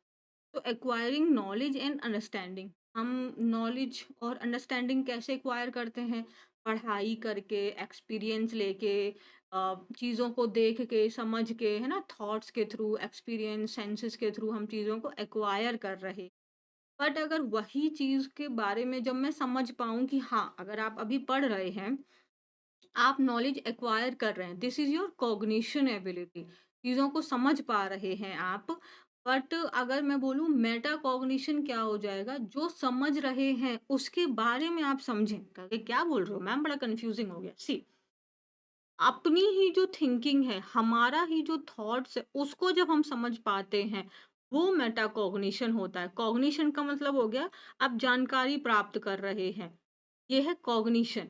मेटाकॉग्निशन है जो जानकारी प्राप्त की है, उसके बारे में आप सोच रहे हैं कि मैंने ये कैसे, मतलब हाँ, मुझे ये चीज़ आ गई है, आपको पता चल गया कि हाँ, ये चीज़ मैं समझ गया। नहीं, ये चीज़ मुझे समझ नहीं आ रही है, इस चीज़ को मुझे इस तरीके से करना चाहिए, या मैंने जो किया ये ऐसे नहीं होना चाहिए था। तो जब हम अपने खुद के थॉट्स के बारे में सोच रहे होते हैं, जब हम अपने अपने खुद के थॉट्स के बारे में हम कंटेम्पलेट कर रहे होते हैं, तो वो मेटाकॉग्निशन होता है। तो metacognition is the awareness and understanding of one's own thinking process. हमारी अपनी ही थिंकिंग प्रोसेस के बारे में जब हम जागरूक हैं, हम समझ रहे हैं, वो प्रोसेस हमारा मेटाकॉग्निशन होता है। राइट? तो जैसे अगर आप अभी पढ़ रहे हैं, suppose metacognition is when you realise you are not understanding a paragraph. तो मेटाकॉग्निशन, देखो कॉग्निशन है कि आप बस पढ़ते जा रहे हैं, पढ़ते जा रहे हैं, तो ये आप एक नॉलेज एक्वायर कर रहे हैं। बट जब आप अपने ही थॉट्स में समझे कि नहीं नहीं, मुझे यहाँ पे समझ में नहीं आया, मुझे ये पैराग्राफ समझ नहीं आया, ये वर्ड समझ नहीं आया, ये सेंटेंस समझ में नहीं आया। अब आपने फिर डिसाइड किया कि मुझे इसको दोबारा से पढ़ना है या मुझे इसके जो डिफ़िकल्ट शब्द हैं, उनको मुझे सर्च करना है ना? बहुत बार आपने अपनी लाइफ़ में देखा होगा, बहुत लोग होते हैं, "अरे! ये तो मैंने इस तरीके से सोचा ही नहीं था।" तो वो मेटाकॉग्निशन वहाँ पे लोग क्या हैं, उस पे थोड़ा कम फ़ोकस करते हैं। अपनी ही थिंकिंग के बारे में हम लोग नहीं सोचते हैं कि जो मैंने ये काम किया, इसको मुझे कैसे किया? हम अपनी ही खुद की थिंकिंग को अवेयर नहीं हैं। दिस इज़ योर मेटाकॉग्निशन, जब आप अपनी ही थिंकिंग को लेके अवेयर होते हैं। एंड कॉग्निशन मीन जब आप नॉलेज एक्वायर कर रहे हैं। जैसे अगर आप एक रीडिंग कर रहे हैं, so cognition is the process of understanding the words and sentences.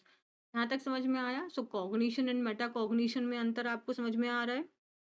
Feel उसका पार्ट्स ऑफ स्पीच वर्ब है, हिंदी मीनिंग होता है इसका चिल्लाना। तो to make a loud high noise, अब आप चिल्ला क्यों रहे हैं?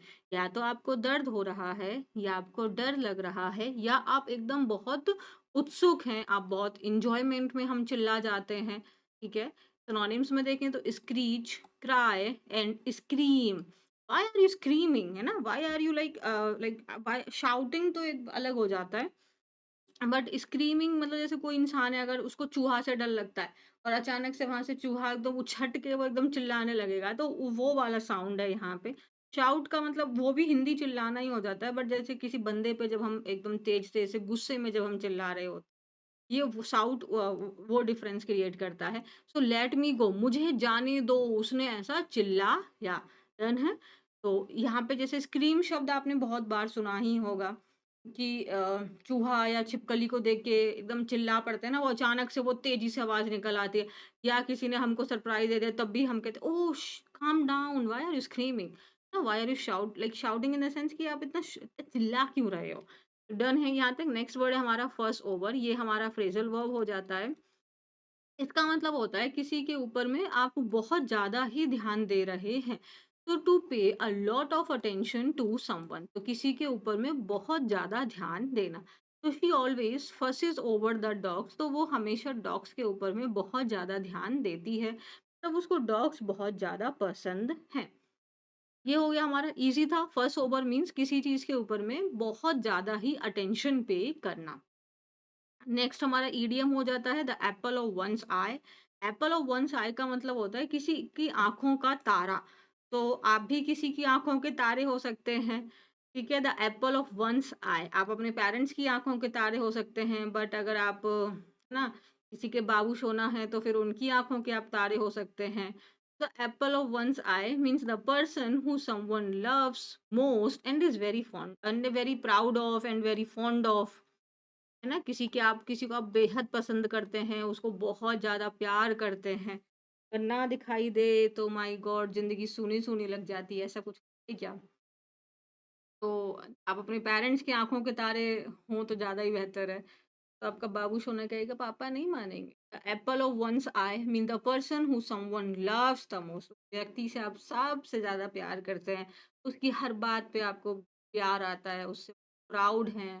ठीक है? सो हाँ, ये तो मेरी तरफ से आप सबके लिए है। So you all are the apple of my eyes, so this is true. तो डेफिनिटली आप सब के सब मेरी आँखों के तारे हैं and I really miss you all. सच में देखने का मन करता है कि कोई कैसा बच्चा है, कहाँ से पढ़ रहा है, ठीक से है कि नहीं। नेक्स्ट वर्ड है हमारा ब्लिस।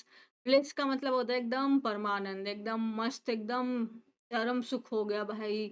अगर कोई चीज़ जिसकी आपको डिज़ायर थी वो आपको मिल जाए तो अब लगता है कि अब तो ज़िंदगी स्वर्ग हो गई, इससे ज़्यादा और क्या ही चाहिए। तो वही आपके लिए परमानंद है। तो परफेक्ट हैप्पीनेस हो गया, सो यूफ़ोरिया, हैप्पीनेस, जॉय, पैराडाइज़। और दुखी हो जाएँगे अगर हमारा ब्लिस का अपोज़िट देखेंगे तो मिज़री है, डिस्ट्रेस है, सैडनेस हो गया। पार्ट्स ऑफ स्पीच तो पहचान लिया होगा आपको, एनी डबल एस दिखाई दे रहा है। तो बीइंग होम अगेन, अगर हम आप हॉस्टल में रहते हो तो उसके बाद जब आप घर जाते हो तो लगता है कि यही सब कुछ है। क्या हम लोग ज़िंदगी जी रहे थे, एक्चुअली लाइफ तो ये है। तो वो एकदम परमानंद वहाँ पे हमें महसूस होता है। नेक्स्ट है हमारा फ्राउन। फ्राउन का मतलब होता है जब जैसे ये जो हमारी भौं होती है, जब इसको एकदम ऐसे चढ़ा लेते हैं ना, अभी तो मेरी नहीं दिख रही होगी, सही कर लिया। ऐसे फालतू में क्यों ऐसे गुस्से से में रखना है अपने। तो जब हमें कोई चीज़ बिल्कुल पसंद नहीं आती है तो ऐसे हम अपना मुँह बना लेते हैं, ये आईब्रोज़ को ऐसे चढ़ा लेते हैं।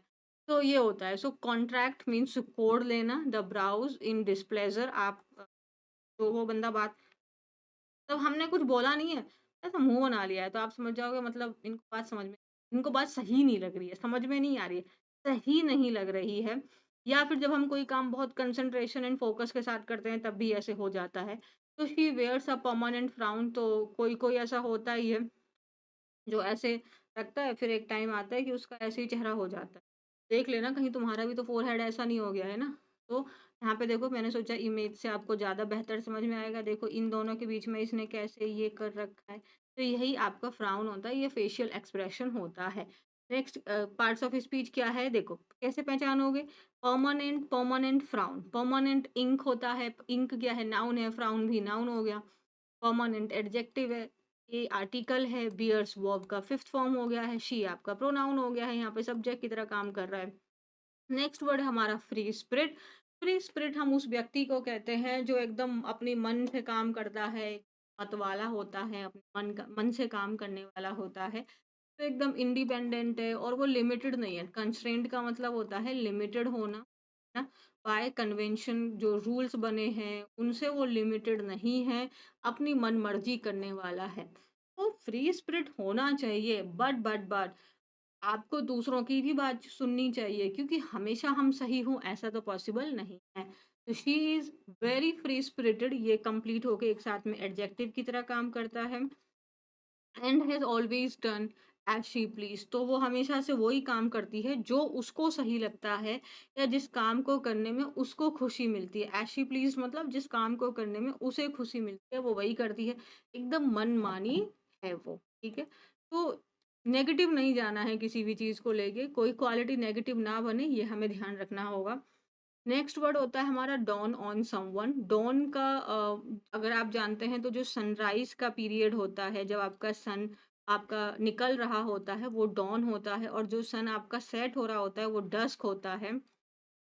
तो डॉन ऑन समवन का मतलब हो जाता है जब आपको कोई बात एकदम समझ में आ जाती है। जैसे अगर आप कोई टॉपिक है उसको आप बार-बार पढ़ रहे हैं, वो आपको नहीं समझ में आया, आपने 1, 2, 3, 4 बार पढ़ा, लेकिन फिर अचानक से आपको एकदम से समझ में आ जाता है। मतलब वो चीज़ एकदम आपको क्लियर हो जाती है, एकदम आपको वो चीज़ समझ में आ जाती है। तो to become clear to someone to realise something for the first time. तो ऐसा नहीं है कि एक ही बार में आपको आगे हो सकता है वो मैंने कहा ना 2-3 बार आप उसे पढ़ रहे थे, फिर आपको अचानक से वो चीज़ एकदम समझ में आ गई। जैसे ऐसा हुआ था मेरे साथ स्कूटी के टाइम पे। मेरे पापा थोड़े जल्दी गुस्सा हो जाते। वो जिस दिन आई थी उस दिन खाया उन्होंने, फिर एक दिन और वो मेरे को आगे बिठा के खुद पीछे ऐसे। अब मेरे को नहीं समझ में आ रहा था, वो थोड़ा गुस्सा भी कर रहे थे। फिर फिर मेरा भाई था, छोटा ही है मेरे से, फिर उसने मेरे को सिखाया और पता नहीं मतलब वो एकदम क्लिक हो गया कि हाँ, ऐसे-ऐसे होगा और फिर एकदम से सीख में आ गई। तो वो एकदम से फिर आ गई, लेकिन ऐसा नहीं था ना कि अचानक से हाँ, तो 1-2 बार पिताजी ने सिखाया, फिर उसके बाद जो फाइनली था वो हमारे भाई हैं, जिन्होंने उसको स्कूटी सिखा दी। छोटा है, सही बात है, पापा का मगरमच्छ था ना तो वो ऑब्वियसली मम्मी की परी को न सिखाने में मदद की उसने। तो यस, तो ऐसे ही हुआ हमारे साथ ही। पहले तो बिल्कुल समझ में नहीं आ रही थी भाई, ऐसा लग रहा था क्या लाइफ़ का टफ़ काम आ गया है ये। लेकिन फिर अचानक से एक बार में आया वो मेरे लाइफ़ का मतलब उसके बाद मुझे ज़रूरत ही नहीं पड़ी, कोई दिक्कत ही नहीं हुई। हाँ, वो एक्सीडेंट वग़ैरह तो नॉर्मल है। तो वो वहाँ पे एकदम मेरे को क्लियर हो गया कि अच्छा ये रेस है, ये ब्रेक है। नहीं तो पहले क्या होता है ऐसा लगता है रेस से हाथ चिपक ही जाता है, वो छूटता ही नहीं है। लेकिन फिर दिमाग क्लियर हो जाता है कैसे गाड़ी चलाने का है, तो वो हो गया मेरे को एकदम क्लियर हो गया। तो डॉन ऑन समवन मतलब वो चीज़ एकदम आपको समझ में आ गई, एकदम क्लियर हो गई। डन है। ने तो जैसे the true meaning of the poem dawned on me after I read it a second time, तो जब मैंने दोबारा से उस पोएम को रीड किया, तब मुझे उसका जो रियल मीनिंग था वो समझ में आ गया। डन है। नेक्स्ट क्या है हमारा रेमिनिस। रेमिनिस का पार्ट्स ऑफ स्पीच वर्ब होता है। इसका मतलब होता है किसी भी जो हमारी पास्ट के इवेंट हैं उसको याद करना और खास करके वो जो हमारे प्लेजेंट प्लेजेंट इवेंट्स रहे हैं उनको याद करना। तो ओल्डर पीपल आप लोग जनरली देखते हैं जब हम बुढ़ापे की एज में हो, अभी भी होता है यार, हम लोग अपने स्कूल की लाइफ को याद करते हैं। ऐसा होता ही है, पास्ट जब हमारा चला गया है और जो खूबसूरत है यार लाइफ तो वही, उसको हम याद कर रहे होते हैं। नेक्स्ट हमारा ये एक इम्पोर्टेंट शब्द है, याद रख लेना इसी को भी। वैसे तो सारे ही इम्पोर्टेंट थे। नेक्स्ट वर्ड है हमारा वेटेरिनेरियन। ये आपके कौन होते हैं? ये डॉक्टर्स होते हैं और जो एनिमल्स के डॉक्टर होते हैं, उनको हम लोग वेटेरिनेरियन कहते हैं। तो चिकित्सक, लेकिन कौन से? पशु के, जो जानवरों के होते हैं। तो a person trained in the medical treatment of, तो एनिमल को जो मेडिकली क्योर करते हैं, उनको मेडिकली ठीक करते हैं, उनको हम उन डॉक्टर्स को हम क्या कहते हैं? वेटेरिनेरियन कहते हैं। ठीक है जी, आगे देखें। है इंस्टेंसेस। इंस्टेंस का मतलब क्या होता है? इंस्टेंस का मतलब होता है उदाहरण या मामला, है ना? उदाहरण या मामला। अरे ये क्या बोल रहे हो? हाँ भैया, जो एग्जाम्पल आप लोग यूज करते रहते हो, फॉर एग्जाम्पल, तो उसकी जगह आप फॉर इंस्टेंस बोल सकते हो। बात तो एक ही है, एक ही बात हो गई, सिनोनिम हो गए आपस में। तो इंस्टेंसेस का मतलब क्या होता है? एग्जाम्पल ही होता है। तो ये एग्जाम्पल का सिनोनिम हो गया, अब तो कोई बड़ी बात नहीं है। जैसे I can coat you several instances of her kindness, means I can coat you several example, several cases, उसकी काइंडनेस के बहुत सारे उदाहरण मैं आपको प्रस्तुत कर सकती हूँ। ठीक है, ओके। सो एन एग्जाम्पल और केस ऑफ समथिंग। तो जैसे डॉग बाइट के बहुत सारे केसेस आ रहे हैं, इंस्टेंसेस आ रहे हैं, और कोट करना means I can say, I can tell you, I can show you several instances of her kindness, means उसकी काइंडनेस के बहुत सारे जो इंस्टेंसेस हैं वो मैं आपको शो कर सकती हूँ। आपको पता है ना काइंड क्या है और काइंडनेस क्या हो गया? एनी डबल एस लग जाने से नाउन हो जाता है। जब भी आज आप किसी भी शब्द के लास्ट में एनी डबल एस देखेंगे तो आप उसका समझ जाइए कि अब ये नाउन बन चुका है। और काइंड क्या होता है? एडजेक्टिव होता है। तो जनरली जब हम लोग एडजेक्टिव में एनी डबल एस लगा देते हैं तो वो हमारा फिर उसकी पार्ट्स ऑफ स्पीच नाउन हो जाती है। हर क्या है? ये आपका पजेसिव एडजेक्टिव है। एडजेक्टिव किसके लिए आते हैं? नाउन के लिए आते हैं। इसको डिटर्मिनर भी कहते हैं। ऑफ क्या है? प्रेपोजिशन है। प्रेपोजिशन के बाद में क्या आता है? नाउन या प्रोनाउन आता है, तो आ गया ना नाउन यहाँ पे। ठीक है। आई कैन, कैन क्या है? मॉडल वर्ब है। मॉडल वर्ब के बाद हमेशा वर्ब का बेस फॉर्म आता है, तो हाँ जी, ये वर्ब का बेस फॉर्म या वर्ब का फर्स्ट फॉर्म, कोई बड़ी बात नहीं है। यू सब्जेक्ट हो गया, फिर उसका I can coat you several instances. Instances यहाँ पे क्या है? आई कैन कोट यू, नहीं नहीं नहीं, यू सब्जेक्ट नहीं है, यू यहाँ पे ऑब्जेक्ट हुआ ना।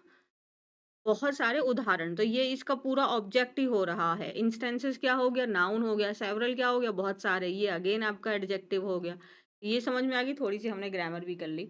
तो इंस्टेंसेस का मतलब क्या हो गया? उदाहरण हो गया, मामले हो गए, और इसका पार्ट्स ऑफ स्पीच क्या हो गया? नाउन हो गया। अगर आप इस शब्द को एक ही बार में बोले तो आप कहीं ना अटक गए होंगे, तो अटकना नहीं है, तो हम इसे बोलें कैसे? देखो, आपको याद होगा हमने 2-3 दिन शायद पहले हमने एक शब्द किया था स्टैगरिंग। स्टैगरिंग, स्टैगरिंग बोलने में नहीं अटकते हैं, बट जब हम एल-वाई लगा दे रहे हैं तो अटक जा रहे हैं। तो पहले आप इसकी प्रैक्टिस करिए स्टैगरिंग से, यानी एल-वाई मत ध्यान दीजिए आप। सीधा स्टैगरिंग, स्टैगरिंग। स्टैगरिंग का मतलब क्या था? कोई ऐसी चीज़ जो बहुत सरप्राइज़िंग है, बहुत शॉकिंग है। किस वजह से बहुत शॉकिंग है वो चीज़? इतनी मतलब वो बहुत इतनी आलीशान हो सकती है, इतनी महँगी हो सकती है, हमारी उम्मीद के एकदम परे हो सकती है वो चीज़, तो स्टैगरिंग का मतलब ये था। ठीक है। अब ये हम वहाँ पे वो हमने एडजेक्टिव सीखा था। एल-वाई लगाने से हमने इसको एडवर्ब बना दिया। तो अब हम इसे बोलेंगे कैसे? स्टैगरिंगली, स्टैगरिंगली। आप ना ऐसे मत बोलो, आप एक साथ बोलोगे बोलोगे तो कन्फ्यूज़ हो जाओगे। तो स्टैगरिंग, स्टैगरिंग, स्टैगरिंग, फिर आप एल-वाई जोड़ दो। तो स्टैगरिंगली, स्टैगरिंगली। तो स्टैगरिंगली का भी वही मतलब हो गया, in a way that is very shocking और सरप्राइजिंग। बस वो सरप्राइजिंग हो गई है वो चीज़, शॉकिंग है, बाकी तो मीनिंग सेम ही रहेगा ना बस। अब हम इसको वर्ब के लिए इस्तेमाल करेंगे या एडजेक्टिव को मॉडिफाई करवा देंगे हम इससे। तो वो चीज़ कैसी है? बहुत हाईली है, बहुत एक्सपेंसिव है, बहुत शॉकिंग है, ग्रेटली है, कंसिडरेबली है, बहुत ज़्यादा है। जैसे उसका जो नया फ़ोन था ना, वो स्टैगरिंगली एक्सपेंसिव है, मतलब वो बहुत ज़्यादा हाईली एक्सपेंसिव है। उसका जो नया फ़ोन है वो बहुत ज़्यादा ही महँगा है। इतना मतलब शॉक्ड हो गए हम, ओह माय गॉड! इतना महँगा फ़ोन चलाओगे तुम? है ना? So his new phone is staggeringly expensive. तो जो उसका नया फ़ोन है ना, वो बहुत ज़्यादा एकदम आश्चर्यचकित कर दे, बाप रे बाप! इतना महँगा फ़ोन चला के क्या करोगे रे बाबा? तो ये हो गया हमारा, इसको बोलेंगे हम कैसे? पहले हम स्टैगरिंग, स्टैगरिंग, स्टैगरिंग की प्रैक्टिस करेंगे और फिर हम लोग स्टैगरिंगली बोल देंगे, कोई बड़ी बात नहीं रहने वाली है। अब हम अपना थर्ड शब्द लर्न करते हैं, फैथम, FATHOM। इसका पार्ट्स ऑफ स्पीच वर्ब है और इसका मतलब होता है समझना। किसी चीज़ को अंडरस्टैंड करना, उसको कॉम्प्रिहेंड करना। तो to comprehend, comprehend means to understand, understand, grasp, understand. मैंने पता है क्या किया? मैंने थोड़े कम शब्द रखना शुरू किया। मैंने कहा मैं बहुत ज़्यादा शब्द रख देती हूँ, सिनोनिम्स, एंटोनिम्स। हाँ, एंटोनिम्स इसके मैंने नहीं रखे थे। तो चलो एंटोनिम्स आप बता देना। अंडरस्टैंड का एंटोनिम पता है ना? समझना का ना समझ में क्या आएगा? कोई चीज़ आप समझ नहीं पा रहे हो, उसका क्या हो सकता है? अगर आपको ईडियम पता है, आज मुझे ईडियम जानना है। अगर आप अंडरस्टैंड का ऑपोजिट में ईडीएम आप क्या बता सकते हैं? बताना ज़रा, एटलीस्ट एक बता देना यार, ठीक है? So I can't fathom why he did that. तो मुझे समझ नहीं आ रहा कि उसने ऐसा क्यों किया। आप कहते हैं ना, I can't understand why you did that. तुमने ऐसा क्यों किया? मुझे तो समझ ही नहीं आया है। ओके, यहाँ ना एक मेरे को बात समझ में आई, जस्ट अभी मेरे दिमाग में एक क्लिक हुई बात। आप एक बात बताओ, यहाँ पे वाई लगाया हुआ है ना? ये आपसे पूछ रही हूँ आज मैं। ये हमने यहाँ पे वाई लगाया है, वाई अगर हम इस पूरे यहाँ से काट देते इसको, अगर हम शुरुआत ही यहाँ से करते, तो क्या तब भी हम इसको ऐसे ही लिखते? नहीं, तब हम इसको कुछ और लिखते। वो भी बताना। लेकिन ऐसे तो ये सेंटेंस एकदम सही है, तो ये क्यों सही है? इसके सही होने के पीछे का रीज़न क्या है? ये आप मुझे बता दीजिए। और अगर ये वाला कॉन्सेप्ट, आपका ग्रामर का कॉन्सेप्ट नहीं समझ में आया, तो मुझे बता देना। इतना सा कष्ट कर लेना कि हाँ मैम, हमको ये वाला कॉन्सेप्ट नहीं समझ में आया, कि व्हाय लगा हुआ था बट उसके बावजूद भी जो ये वर्ब है, ये तो सब्जेक्ट के बाद आ रही है, ऐसा क्यों हुआ है? तो हम आपको बता देंगे, फिर बोर्ड पे समझा देंगे। सही है जी, आप हमें बताइएगा कि ये सेंटेंस ऐसे क्यों करेक्ट है। आगे करें जी। आगे हमारा नेक्स्ट वर्ड है सीवियरली। नेक्स्ट वर्ड क्या है हमारा? सीवियरली। सीवियरली, सीवियर मतलब पता है ना, एडजेक्टिव होता है। और सीवियरली एल वाई लगा देने से ये एडवर्ब हो गया। सीवियरली, कोई चीज अगर सीवियर प्रभावित हुई है, इसका मतलब वो बहुत ज्यादा, है ना? अगर आपको चोट लग गई, वो सीवियर है, तो मतलब बहुत गंभीर है वो चोट। चोट बहुत ज्यादा आपको प्रॉब्लम हो गई है। एकदम सीवियर का मतलब होता है जिसकी जो डिग्री है, जो एक्सटेंट है, वो बहुत ज्यादा है। तो अत्यधिक, वेरी बैडली, बहुत बुरी तरीके से, seriously, badly, deeply, seriously, extremely. और एंटोनिम क्या होगा? हल्का सा, है ना? खरोच आ गई है, सिर्फ हल्का सा लग गया है। आजकल तो अपनी बॉडी में ऐसा हो गया है, कहीं भी हम चोट मार लेते हैं, अरे ये कब लगा? पता नहीं भाई क्या हो गया खुद को। माइल्डली, है ना, लाइटली, हल्की सी चोट लग गई, कोई बड़ी बात नहीं। और वहीं पे अगर सीवियरली सच में कोई चोट गहरी लग जाए ना, आऊ आऊ करते रहते हैं 2 दिन तक, तो आपको अपने आप पता चल जाता है। अगर फीवर माइल्ड है, हल्का सा है, तो कोई दिक्कत नहीं है, बट अगर सीवियर हो गया, तो सीरियसली में भाई अब हम नहीं कर सकते कुछ भी। सेवरल मतलब बहुत सारे।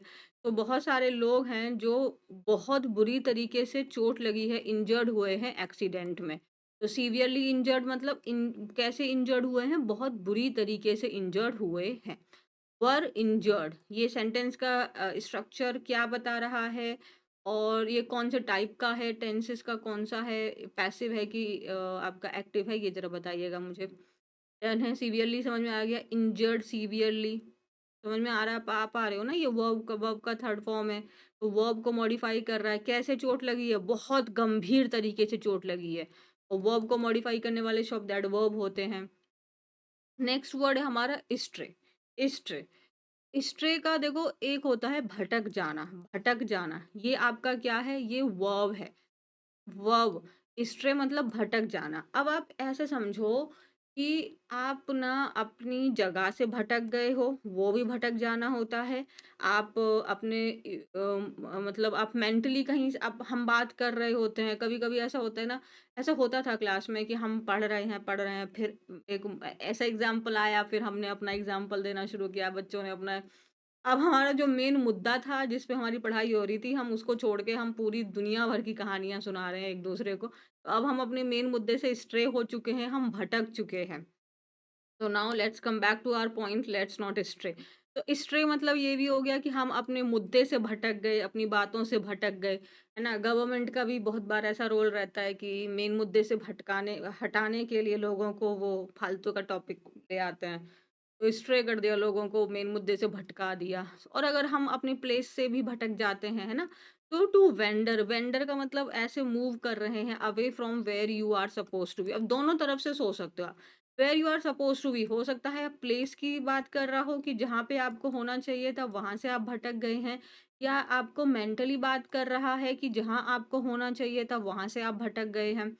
तो जैसे जैसे यहाँ पे देखो, sorry I have strayed from the subject, इसका मतलब क्या हुआ कि माफ कीजिएगा, जो सब्जेक्ट था, जो मेन मुद्दा था, मैं उससे भटक गया था। डन है जी, यहाँ तक जी समझ में आया। ये एक स्ट्रे का मतलब मैंने वर्ब का समझाया। इसका नाउन भी होता है और इसका एडजेक्टिव भी होता है। दोनों का मतलब फिर वहाँ पे बेघर या आवारा हो जाता है ना? जैसे आवारा, आवारा जनरली एडजेक्टिव बन जाता है। तो जैसे the dog was a stray, यहाँ पे हमने ये जो स्ट्रे है, the dog was a stray which had been adopted. तो जिस कुत्ते को अडॉप्ट किया गया है ना, वो एक आवारा था, वो बेघर था। तो यहाँ पे देखोगे तो ये आपका आर्टिकल है, आर्टिकल के बाद लगा है तो ये नाउन हो गया। बट हम जैसे स्ट्रे डॉग बोलते हैं, तो स्ट्रे डॉग क्या हो जाएगा? डॉग आपका नाउन हो गया, तो ये यहाँ पे स्ट्रे एडजेक्टिव हो गया। यहाँ तक बातें समझ में आई? अगेंस्ट द बैकड्रॉप ऑफ, ये एक आपका कंप्लीट फ्रेज हो जाता है, और इसका मतलब होता है उस परिस्थिति में, उस सिचुएशन में, है ना? So against the backdrop of का मतलब होता है with in the context of something. तो वो उस परिस्थिति में, उस सिचुएशन में, उस सर्कमस्टांसेस में, जैसे देयर कंपनी फ्लोरिश्ड, फ्लोरिश करना मतलब तरक्की करना। तो जो उनकी कंपनी थी उसने तरक्की की against the backdrop of inflation. Against the backdrop of मतलब इन्फ्लेशन होने के बावजूद, इन्फ्लेशन वाली सिचुएशन में भी उनकी जो कंपनी है उसने फ्लोरिश किया, वो कंपनी ने ग्रो ग्रो किया। इन्फ्लेशन मतलब महंगाई। तो their company flourished against the backdrop of inflation, तो जो उनकी कंपनी थी उसने ग्रो किया, फ्लोरिश किया। उस समय पे और क्या बना हुआ था, कैसी सिचुएशन थी? इन्फ्लेशन की सिचुएशन थी। तो against the backdrop of something का मतलब होता है उस परिस्थिति में उस सिचुएशन में। डन है। नेक्स्ट वर्ड है हमारा टर्मोइल। टर्मोइल का मतलब क्या होता है? एकदम आपके दिमाग में कोई सिचुए, रियल हो सकता है, फिगरेटिव हो सकता है। रियल में वहां पे एकदम खलबली मची हुई है ना? जो स्टेट है वो बहुत डिसऑर्डर में है, कंडीशन बहुत खराब है, कुछ समझ नहीं आ रहा, पूरा उथल पुथल हो रखा है, शोरगुल है, एकदम कोमोशन है, खलबली है पूरा। पार्ट्स ऑफ स्पीच क्या होता है? नाउन होता है। A state of extreme confusion, full of confusion हो रखा है, कुछ समझ नहीं आ रहा क्या चल रहा है। अनसर्टेनिटी है। सर्टेन होना मतलब वो चीज़ डेफिनेट है, निश्चित है। अनसर्टेन है, कुछ समझ नहीं आ रहा कब क्या हो जा रहा है। लैक ऑफ ऑर्डर है ना, डिसऑर्डर है वहां पे।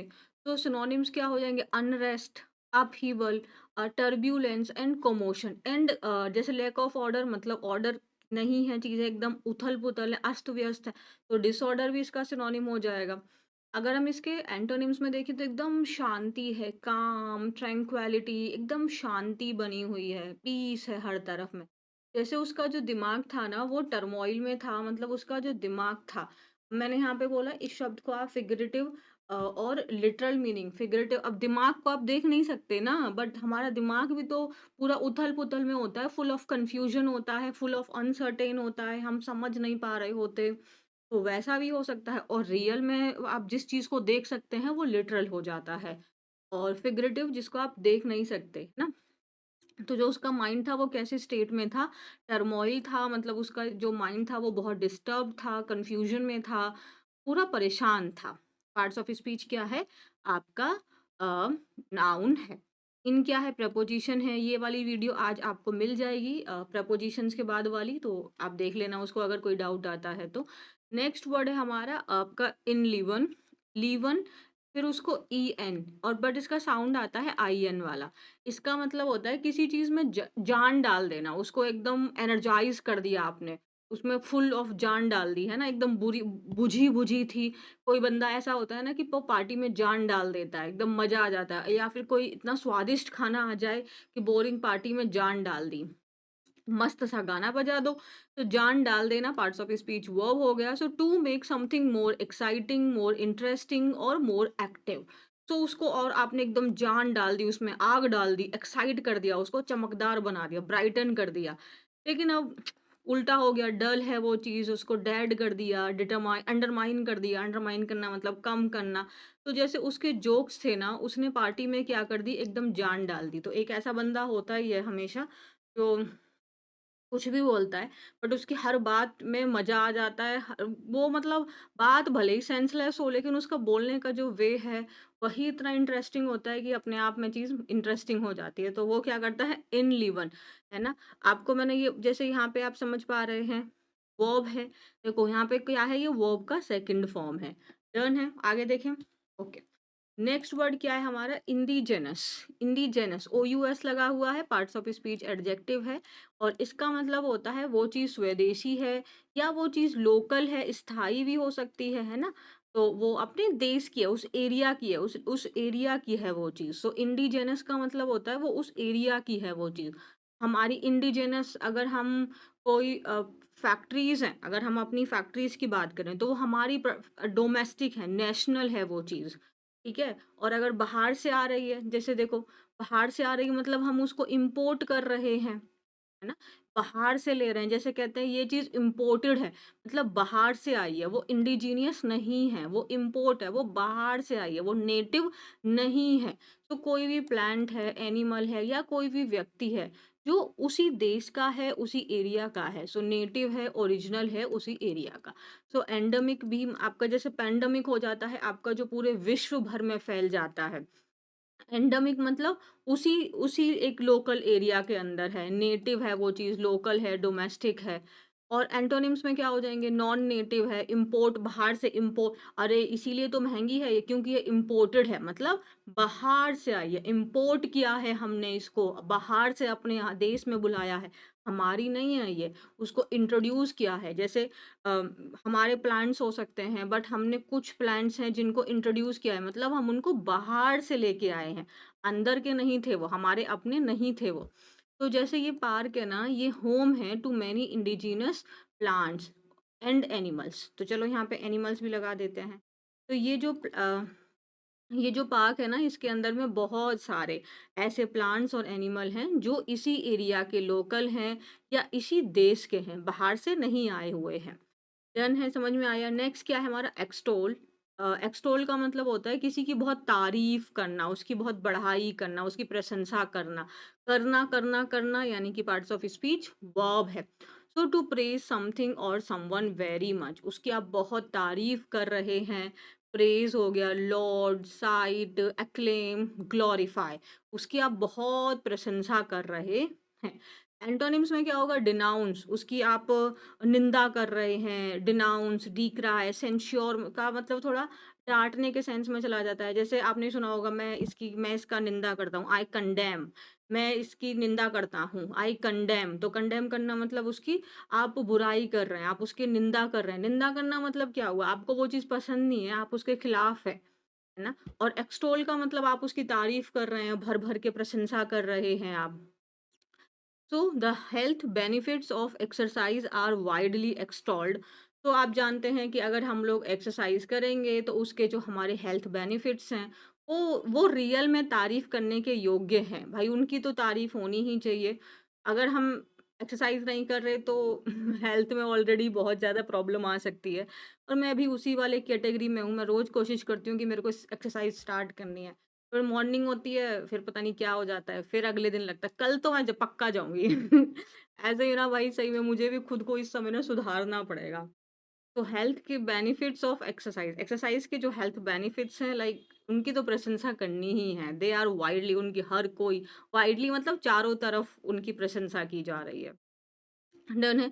नेक्स्ट वर्ड है हमारा एग्जॉट। इसका साइन एग्जॉट वाला हो जाता है, एग्जॉट नहीं होता, एग्जॉट होता है साउंड इसका। सो एग्जॉट का मतलब होता है किसी चीज को आप स्ट्रांगली एंकरेज कर रहे हैं, मतलब आप उसका प्रोत्साहन होता है, उसको आप और एंकरेज कर रहे हैं, बढ़ावा दे रहे हैं आप उसको, या फिर आप उसको वो काम करने के लिए परसुएड कर रहे हैं। परसुएड करना मतलब उसको मना रहे हैं, आप उसको इन्फ्लुएंस कर रहे हैं। और सो पार्ट्स ऑफ स्पीच वर्ब हो गया। अर्ज का जो होता है वो दो मीनिंग होता है, अर्ज के दो मीनिंग होते हैं, नाउन भी होता है, वर्ब भी होता है। एक वर्ब के फॉर्म में होता है, आप किसी से रिक्वेस्ट कर रहे हैं, या आप उसको पर्सुएड कर रहे हैं कि भाई मान जा ये काम कर ले। आप उसको इन्फ्लुएंस कर रहे हैं। है ना? और अर्ज का दूसरा जब नाउन के फॉर्म में होता है तो ये इच्छा हो जाता है। जैसे मेरी अर्ज है, मेरी डिज़ायर है ये चीज़, ठीक है? तो ये 2 अलग-अलग मीनिंग है। तो अर्ज हो गया, एनकरेज हो गया, आप इसको या फिर प्रेशराइज़ कर रहे हैं, भाई करना पड़ेगा तुझे ये काम, कर ले भाई बहुत बढ़िया है। और एंटोनिम्स में होगा डिस्करेज करना, उसका मोटिवेशन आप डाउन कर रहे हैं, उसके करेज को, उसकी हिम्मत को आप कम कर रहे हैं, उसको आप रोक रहे हैं, डिसsuade कर रहे हैं आप। तो टीचर ने क्या किया, मतलब बच्चों को एनकरेज किया किस चीज़ को लेके कि वो और अच्छे से हार्ड वर्क करें। तो टीचर ने एनकरेज किया स्टूडेंट्स को हार्ड वर्क करने के लिए। ये समझ में आ गया? अब आपके मन में अगर ये डाउट है कि या फिर आप इस कैटेगरी में आते हैं कि आप एक ही दिन में ये सारे शब्द को लिख लेंगे, लर्न करेंगे, ना, ना, ना, ऐसे मत करना। आपको सारे शब्द एक दिन में ना लिखने हैं, ना लर्न करने हैं। जो मोटा-मोटा शब्द है ना, जो जैसे आज आपने पढ़ा मोटा शब्द है इंडिजिनस, इसी को बस लर्न कर लो। इसका मीनिंग जान लो कि इसका मतलब होता है वो चीज़ स्वदेशी है, वो अपने ही देश की है, वो उसी एरिया की भी हो सकती है। बस ऐसे जान लो। फिर इसको यूज़ करने की कोशिश करो आप। एक दिन में सब लर्न कर लोगे 10-20 देखो मैं सिनोनिम्स, एंटोनिम्स इसलिए लिखती हूँ ताकि आप उसको रोज़ देख रहे हैं, तो आपकी फ़ैमिलियरिटी बढ़ रही है। रटना नहीं है आपको, आप रट ही नहीं सकते। इससे क्या होगा कि आपका इंटरेस्ट कम होने लगेगा, आप थकने लगेंगे। तो अगर आप कम-कम करेंगे बट डेली करेंगे, आपको थकान भी नहीं होगी और वो चीज़ आपके लिए ऑटोमैटिकली बेनिफिशियल हो जाएगी। ठीक है? तो रटो मत, बस एक शब्द ही लर्न कर लो। जैसे अगर मैंने बोला एक्सटॉल, अब एक्सटॉल के इतने सिनोनिम लिखे हैं, ये मत लर्न करो, बस एक्सटॉल को याद कर लो, वो बहुत है। समझ में आया ना? इतना स्ट्रेस नहीं लेने का है लाइफ में। चलो आगे करते हैं। नेक्स्ट वर्ड क्या है हमारा? रोइल्ड बाय समथिंग। रोइल्ड बाय समथिंग ये आपका फ्रेजल वर्ब हो जाता है, फ्रेज हो जाता है मतलब ये। इसका मतलब होता है उस चीज़ से वो चीज़ आपकी डिस्टर्ब हो गई है या आपका एजिटेटेड का मतलब होता है भड़क जाना, स्टिर अप हो जाना, वो चीज़ प्रोवोक हो गई है, अपसेट हो गई है, डिस्टर्ब हो गई है बाय दैट थिंग। जैसे he was roiled by the constant आपके इंटरप्शंस ड्यूरिंग हिज प्रेजेंटेशन। तो मान लो यार ये तो सीधी-सी बात है, अगर कोई बंदा बोल रहा होता है और उसके बीच में अगर कोई ना कोई लगातार इंटरप्ट करता रहे, तो बंदा इरिटेट नहीं हो जाएगा? बंदा डिस्टर्ब नहीं हो जाएगा? अब देखो, अब हमने क्या बोला रोइल्ड बाय समथिंग, इसका मतलब क्या हो गया? वो डिस्टर्ब हो गया था, वो गुस्से में आ गया था, वो अपसेट हो गया था, वो प्रेज़ेंटेशन दे रहा है और लगातार कोई उसको इंटरप्ट किए जा रहा है, उसको कॉन्स्टेंटली आपके इंटरप्शंस हो रहे हैं। वो अपने पूरे पॉइंट्स को एक्सप्लेन नहीं कर रहा, सामने वाले क्वेश्चंस पुट ऑन कर दे रहा है। तो इससे क्या होगा? बंदा डिस्टर्ब होगा, बंदा गुस्से में आ जाएगा। तो ये देखो ये कितना इंपॉर्टेंट शब्द हो गया हमारे। इंग्लिश ऐसे ही इम्प्रूव हो जाएगी। आपको बहुत स्ट्रेस नहीं लेना है, बस रेगुलर रहना है। तो रोइल्ड बाय समथिंग मतलब वो चीज़ आपको इरिटेट कर दे रही है, आपको अनॉय कर दे रही है, आपको डिस्टर्ब कर दे रही है, आपको गुस्सा दिला दे रही है। तो वो गुस्सा हो गया था क्योंकि वो परेशान हो गया था। आप ऐसे भी कह सकते हैं वो परेशान हो गया था जो लगातार इंटरप्शंस हो रहे थे उसकी प्रेज़ेंटेशन के दौरान। नेक्स्ट भी हमारा फ्रेज़ल हो जाता है। देखो, इसको मैंने दोनों तरीके से रखा है ताकि आपको अगर कभी भी इनमें से कोई भी एक आ जाए तो आप कन्फ्यूज़ ना करें। टैप इंटू समथिंग का मतलब देखो क्या हुआ? टैप इंटू समथिंग मतलब आप उस चीज़ का इस्तेमाल कर रहे हैं, to make use of something. आप सिंपली उसका यूज़ में याद रख लो। टैप इंटू समथिंग का मतलब हो जाता है टैप इंटू का मतलब हो गया उस चीज़ का इस्तेमाल करना। जैसे what is the best way to tap into this trend? तो मतलब कोई ट्रेंड आया है। चलो भाई इंस्टा का ही देख लेते हैं। आप देखते हैं ना कि कोई नया ट्रेंड शुरू हो जाता है, कोई नया गाना बजने लग जाता है, कुछ हो जाता है, तो भैया अब जो दूसरा इन्फ्लुएंसर वगैरह इस ट्रेंड का इस्तेमाल करने का सबसे बेस्ट तरीका क्या हो सकता है? तो what is the best way to tap into this trend means to use this trend ताकि हमको बहुत तगड़ा बेनिफिट मिले, ताकि हमको बहुत तगड़ा एडवांटेज मिले। तो what is the best way to use this trend? आप बस इतना सा याद रखो। टैप इंटू का मतलब एक मीनिंग क्या बता दिया मैम ने? एक बता दिया किसी चीज़ का, किसी रिसोर्स का, किसी रिसोर्स ऑफ समथिंग का आप उसको किस तरीके से आप उसका इस्तेमाल करें ताकि वो चीज़ आपके लिए एक अच्छा रिज़ल्ट प्रोवाइड करे। तो हमने टैप इनटू का मतलब क्या रखेंगे? इस्तेमाल करना। क्या रखेंगे? इस्तेमाल करना। दूसरा होता है टैप वन इनटू समथिंग किसी व्यक्ति को कुछ करना। तो इसका मतलब हो गया उस व्यक्ति को उस चीज से कनेक्ट करना, उस व्यक्ति को उस चीज से जॉइन करना, है ना, उससे कनेक्ट करना। So to connect one to some network और कम्युनिटी। जैसे द ऑथर्स वर्ड्स, जो ऑथर के जो शब्द थे ना, वो रियली में मुझे क्या कर दिया, मुझे कनेक्ट कर दिया into a part of my subconscious I didn't even know existed. मतलब जैसे आप कभी कभी आप कोई मूवी देख रहे हो, कोई नोवेल रीड कर रहे हो, तो उसके जो शब्द हैं, उसकी जो स्टोरी है, उसकी जो प्रेजेंटेशन है, वो आपको ऐसी सिचुएशन में कनेक्ट कर दे रही है ना, एक डिफरेंट ही सिचुएशन से आपको कनेक्ट कर दे रही है। तो यहाँ पे क्या मतलब हुआ इसका, जो ऑथर के जो शब्द थे उसने मुझे उस मेरे जो सबकॉन्शियस ब्रेन है उस पार्ट से मुझे कनेक्ट कर दिया, जो मुझे पता भी नहीं था कि वो इमोशन, वो फीलिंग मेरे अंदर में प्रेजेंट है। तो टैप समवन, जैसे टैप्ड मी। अब देखो यहाँ पे मैंने यहाँ पे लगा दिया ना वन वन, जब मैंने बोला तो यहाँ पे कोई भी आप प्रोनाउन लगा सकते हैं, कोई नाउन लगा सकते हैं। इनटू समथिंग, इनटू समथिंग, तो tap me into that part of my subconscious brain, मतलब मुझे कनेक्ट कर दिया। तो हम 2 चीज़ सीखे, tap into something means to use that thing, और tap someone into something means उस इंसान को उस चीज़ से जोड़ देना, उससे कनेक्ट कर देना। दोनों का मीनिंग समझ में आ गया?